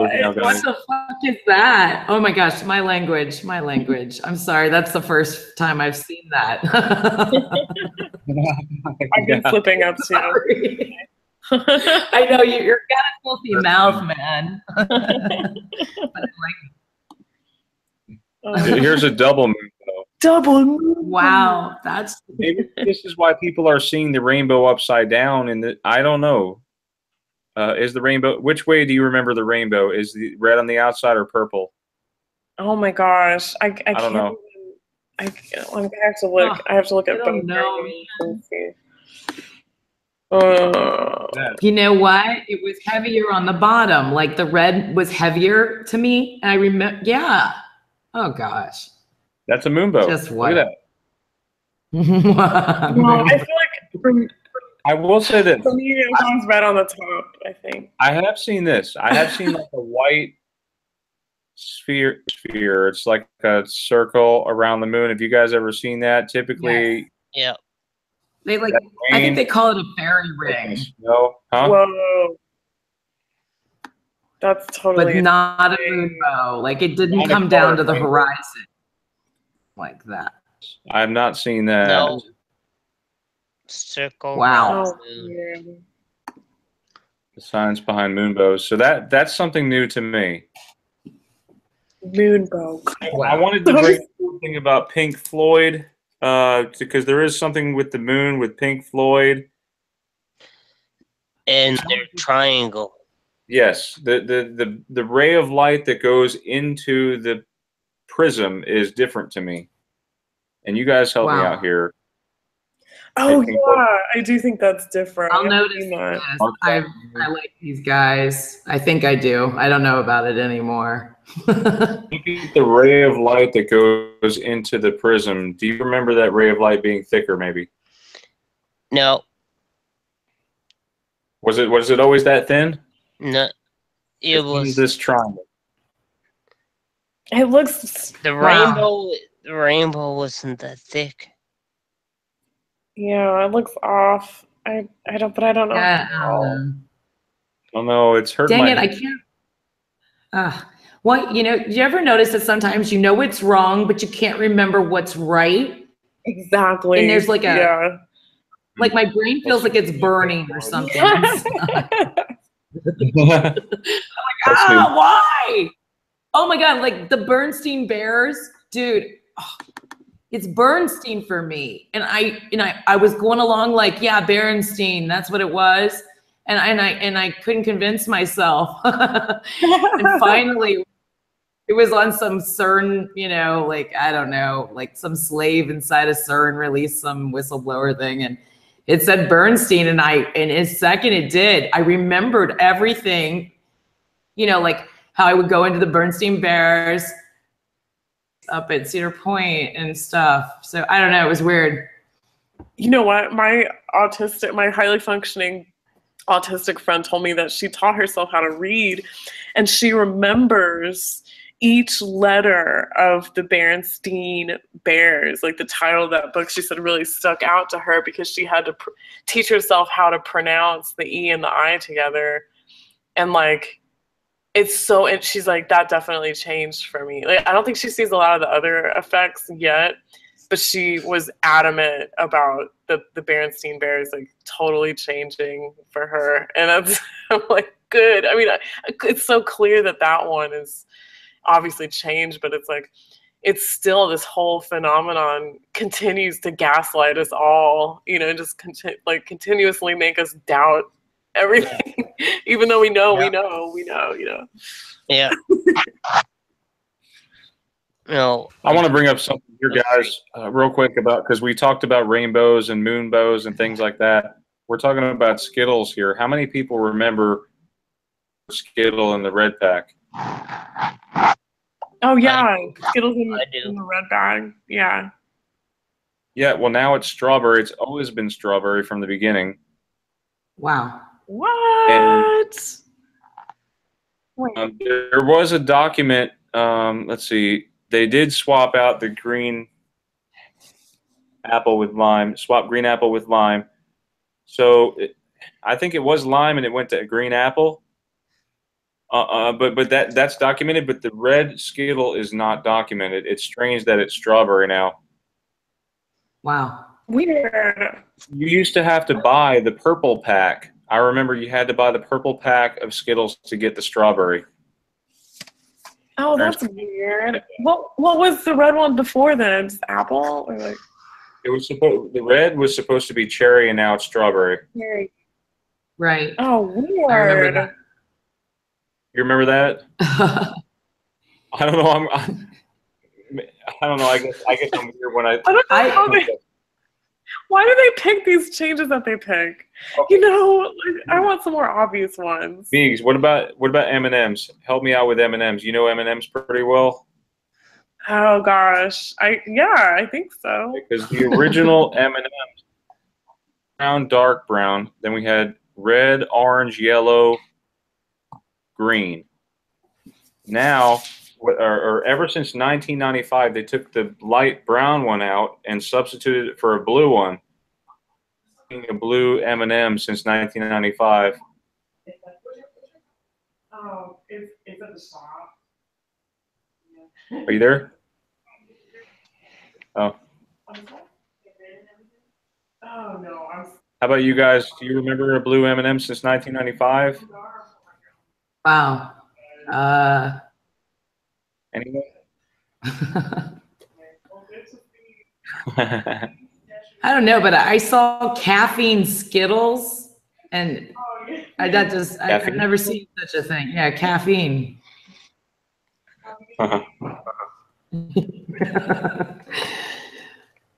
We're about to come to a close here, guys, because it's working into it's like 12:30 going on. So sorry, but I think no, it's okay. Meigs, I was asking about the M&Ms. Do you remember the blue M&M since 1995?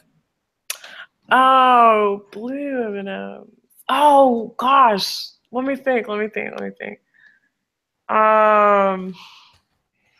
that's a stumper. I'm not sure. From Canada, I can't remember the blue. Oh gosh. Well, see, I was more into the Reese's. It's interesting how they went from light brown to blue, and Hitler's eyes changed from light brown or dark brown to blue. It's interesting. Oh, I don't know weird. how many people out there remember Hitler with brown eyes. I know I do. Yeah, definitely, because it was weird that he was all about like, you know, like the blonde hair and blue eyed, but he was always, it was always a weird thing because he always had brown eyes. Like for him to be all about like Aryan Nation and like, you know, blue eyed blonde haired people, but it was like hypocritical or something because he had brown eyes. And I heard his mother was Jewish or half Jewish, or he was half Jewish. I mean, and I also heard he had one testicle, which I don't know. I didn't check that out again. I have not heard that. Well, I just wanted, you know what? Some comedy is necessary in these times. Right. Yeah, we definitely could use it because it's we can't let these changes get us down. I know it's hard. It's like you freak out when like, okay, look, I'll give you an example. Like you go to the store and you look, okay, but you turn around and the mannequin's position changes. That would freak me out. Okay. Yeah. When you look at these effects, you have to take them with take them for a grain of salt. I mean, they're see the positive in everything. You have to really try. Right. I know it's hard. Well, I mean, together. It's been a huge positive for me personally, although it like wreaks havoc in my social life quite a bit. Oh. But I mean, it brought me to find God. So I mean, that's incredible. You know, I think that's in my humble opinion, like that is one of the main purposes of why God would allow it. You know, I mean, it's because it's by design. It's something that's happening, that's coming from, it's being designed. You know, it's not seeming to happen randomly. You know, and so that's profound. Like, so. No, nothing's ever a coincidence. We learn that with all these synchronicities. It's funny, like you'll be thinking about a dear friend of yours, and then you see them at Walmart. I mean, come on, this is synchronicities. They're building up right now. Right. And then Right. I mean, we're seeing all these guys. I challenge you: go get a night vision camera. All the lights in your house, you'll see floating orbs like they zip around like pixies. I'm serious. Wow. if you I go even caught one in a Brian, video. Yes. Brian, I just have to say that, not to sound like I'm a lunatic or something, but No, you're fine, man. Anything goes in this channel, man. Pretty yeah, much. no, but Everything. I see the white lights all the time. You do? Yeah, Wow. Like without night vision? yeah. They're like Wow. they're like butterfly. I They're have like butterflies seen them. in my eyes. And No, I I'm serious. looked up, like, when you got vision problems or something, they say you see floating lights and stuff like that, but I don't have that. I actually see I see the white lights all the time. That's Wow, really that's so beautiful. interesting. Wow. Thank you for sharing Beautiful. that. That doesn't make you sound crazy, by the way. It just makes you sound like you have No. spiritual discernment. Some people can see things and sense things more than others can, and you have that gift. I think it's one of those that comes from God. You know what I'm saying? Like you're able to see things and feel things differently. Right. Absolutely. Yeah. Yeah. We I all have agree one too. thing in common. I've seen them too. I mean, there was this night right after I found out about this that I woke up to this horse like neighing out my window, and I just got a barn, and I've always wanted horses, but I don't have horses. So I ran down to the barn to see if I have like a horse now. I mean, wow. But there wasn't any. So Whoa. then I see all these orbs. There's all these orbs. And then I see that the stars are moving in the sky. And I realize that I think they're ships because I see these lasers hitting the clouds. I mean, man, it was strange. I never found a horse. I just think, That's going crazy, on? but you heard a horse neighing downstairs? Yeah, I mean, what is it? Like the Four Horsemen? I mean, I had to consider it. Really? But you know what? I'll tell you what. I will say this. I am so grateful to be alive and, glad that I'm awake. Really glad. Amen. So Amen. stay upbeat, guys. There's a good thing going on. I really think at the core of it, Well, I'd think like we're to gonna end share. this- I'd like to share something that is weird. Okay. But Go ahead, Seeker. when it's cloudy, when you can't see the sky, I can look past it and see the stars up there, or maybe it's orbs or something. I don't understand.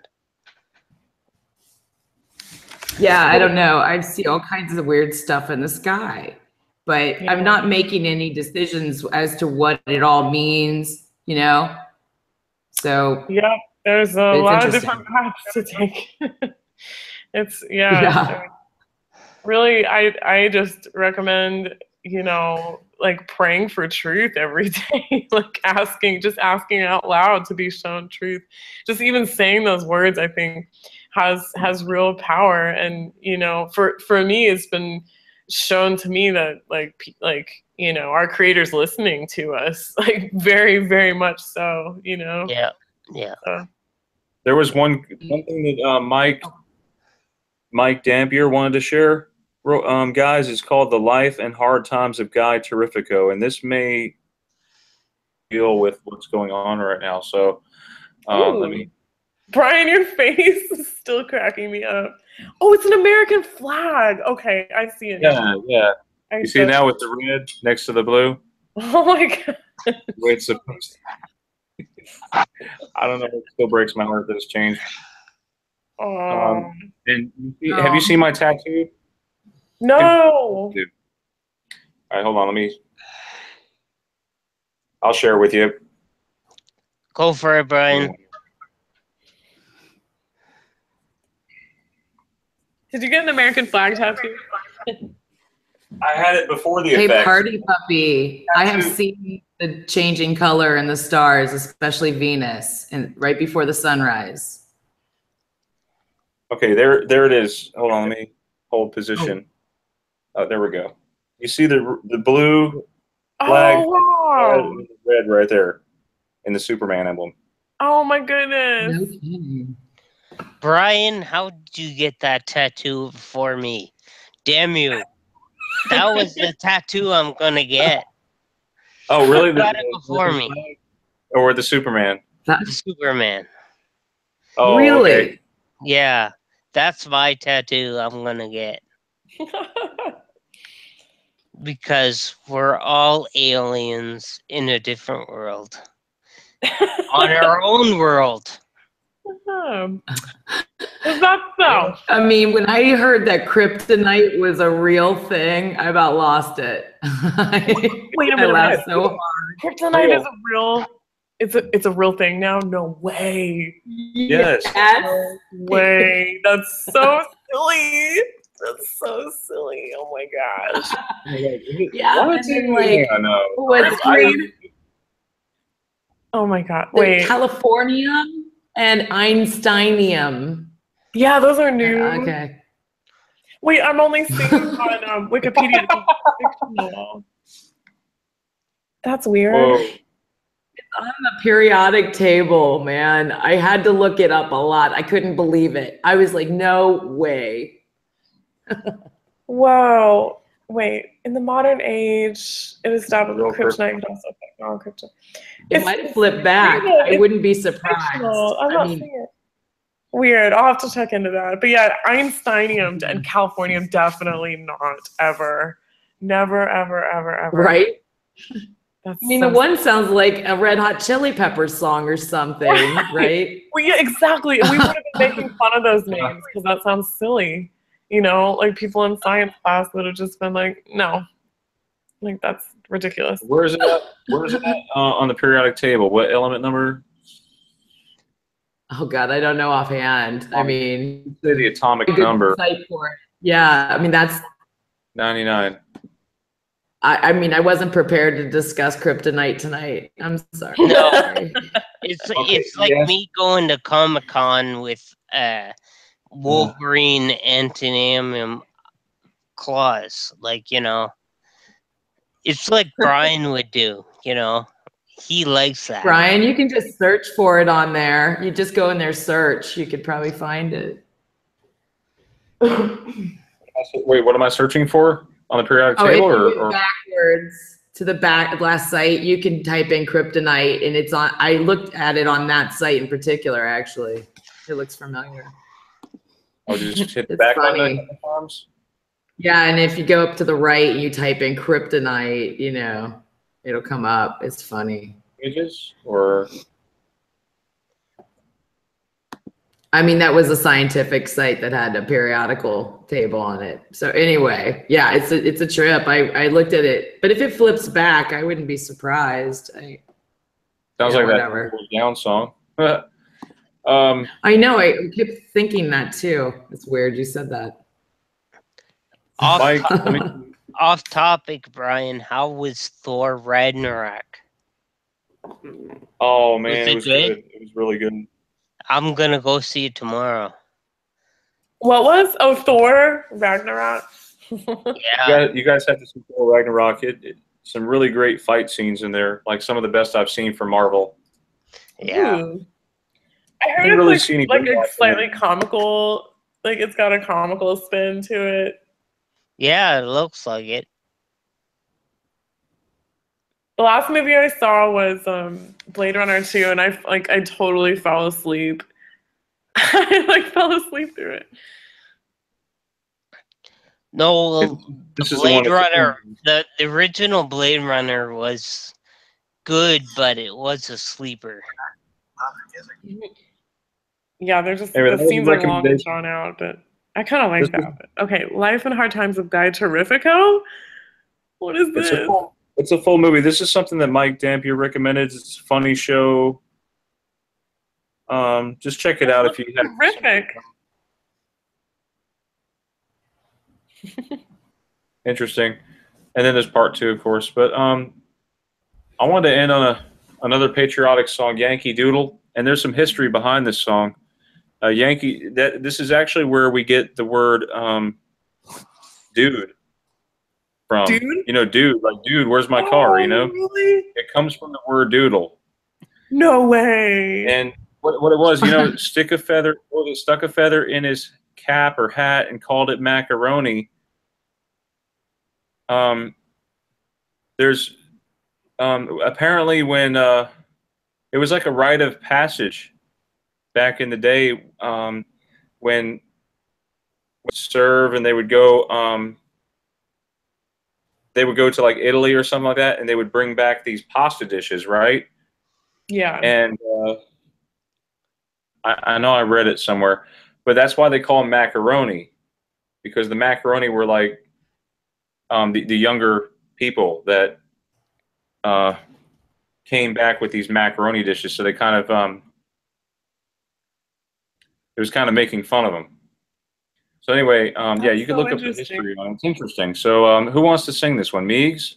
Oh my gosh. Yes, I'll sing it with you. I'll whisper sing. Cool. Okay. You know what's interesting? I just found this, like, and I thought that's what it was. What he was doing, he was called, like, macaroni was what a dandy was. And it was like a high fashion statement. Mm-hmm. And so he was like a foppish sort of character with a feather in his cap. Like, yeah, and so that's interesting. You have that story. I'm wondering if this is some residual or whatever yours. I mean, who knows what timeline this is from, but that's interesting. This one easy enough to read, you think?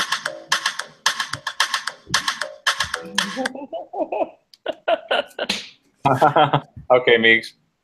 You ready? We'll sing it together. Yeah. If you want. It might be a little delay. Hang on. Do you see the screen? This is the lamest karaoke song ever. Down riding on a pony. Macaroni. Yankee Doodle, keep it up. Yankee Doodle, Andy. That's kind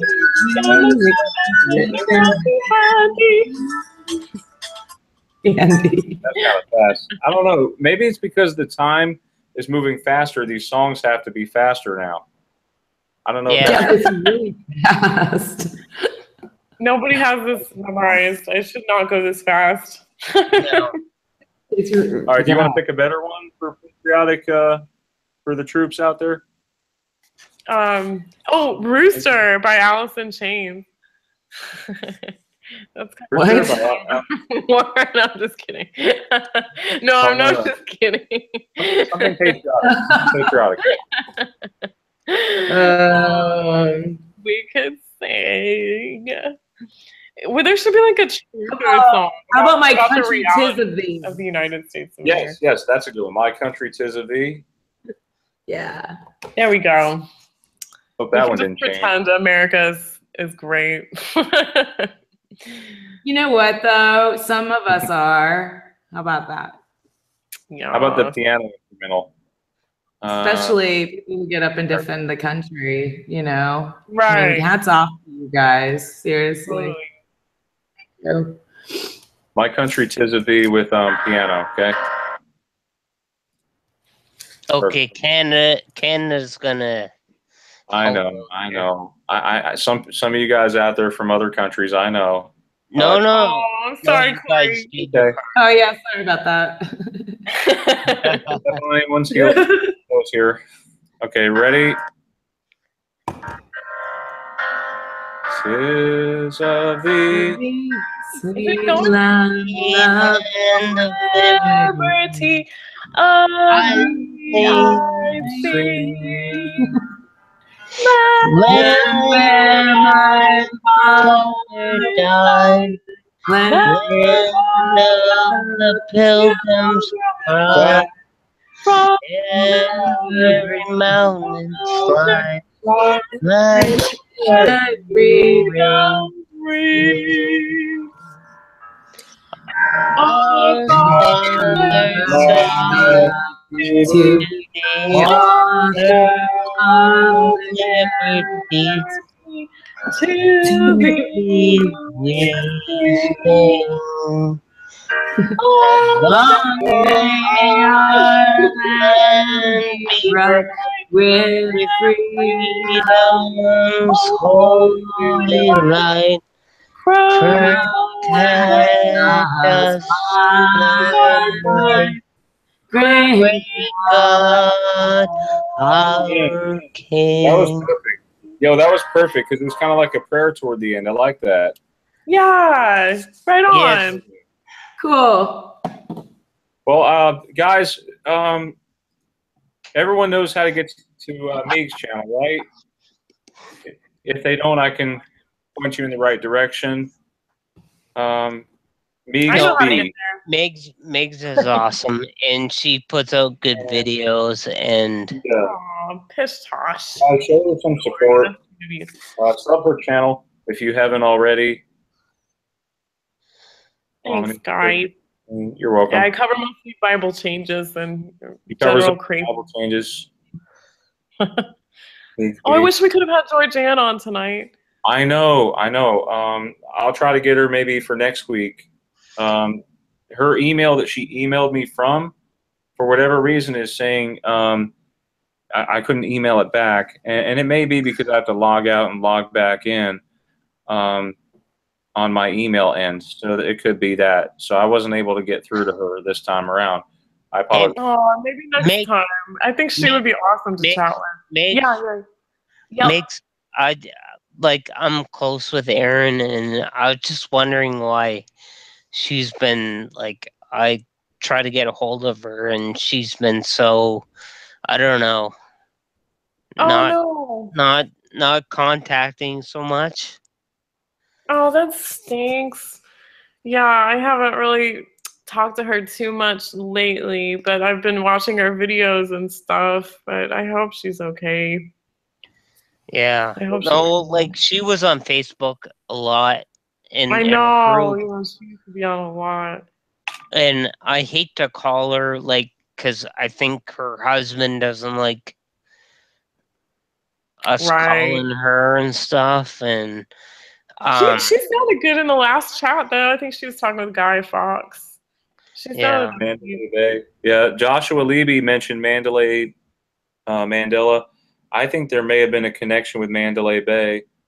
It's sort of mocking the Mandela effect.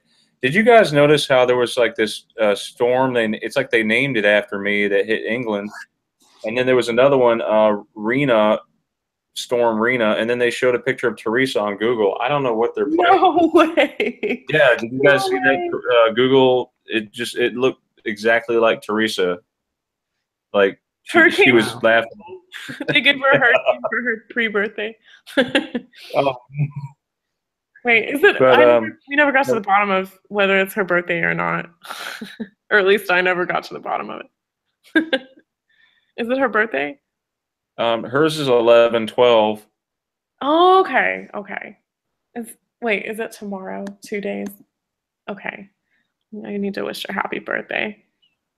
Well, here in Canada, it's officially 11/11. Ooh, go buy a lottery ticket. Yeah. No, I'm just kidding. Don't do that. It's rigged. Probably is in Canada too. Well, it's official at the 11th hour, the 11th day of the 11th month. That is. Interesting, guys. We had a fun time tonight. I look forward to having someone back on here again. Let me know if you have anything. Just send me an email, and we'll try to bring it up as a topic. If anything, I like how we can gather together and talk openly about effects. Me too, Brian. Thank you for hosting us so we have the chance to do that. Yeah, thank you. Thank you so much for inviting me. I also want to do. Yeah, you're welcome, guys. One more thing I want to do a shout out for, and I haven't been doing it very much, but I promise I'll do it every episode. There is another channel you guys should check out. It's called The Gathering, and it's our dear friend. Oh yeah. Alice in Mandela Land and Harold, and we'll see some others on there. The classic Joker, and so they're on Tuesdays and Thursdays typically, and I think Sundays as well. So I'm going to try to work my show around them because I support them. And Right on. I want to They talk about more like paranormal themed stuff. They talk about interesting stuff. Yes, some stuff that a lot of you would be really interested in. So yeah, please, I can bring it up real quick. It's called The Gathering. Just look up The Gathering Mandela Effect. Oh my gosh, guys. I just saw a huge house centipede crawl across my wall. Oh my gosh, I hate those so much. Centipedes. Wow. Have you guys heard of the snake caterpillar? There is a caterpillar that has the head of a snake. No, Wow. no, the snake caterpillar. No, I did see that. I did, Ryan. Weird. That's horrifying. Holy. If you guys want to know, there's a lady that I pay attention to on Facebook. Her name is Linda. She sends a lot of stuff. Yeah, Linda's the best. Linda Langley. Yes, she's a Mandela animal expert. Look at this. Snake caterpillar. That ain't right. That's just Oh my gosh. the whole Wow. bucket load, all right. Oh. Gosh. Ew. Snake caterpillar. Every little kid would have been obsessed with that. You know what I mean? Like every kid would have known about that. Yeah, you're right. We've had a lot of fun, you guys. And anything, thank you guys also in the chat. Big shout out to all of you, and especially Josh, brother. Thank you for coming on yesterday and talking. And you guys have a great Mandela Effect night. God bless. You too, Brian. Amen. Please don't wash your face. Night. See you later, guys.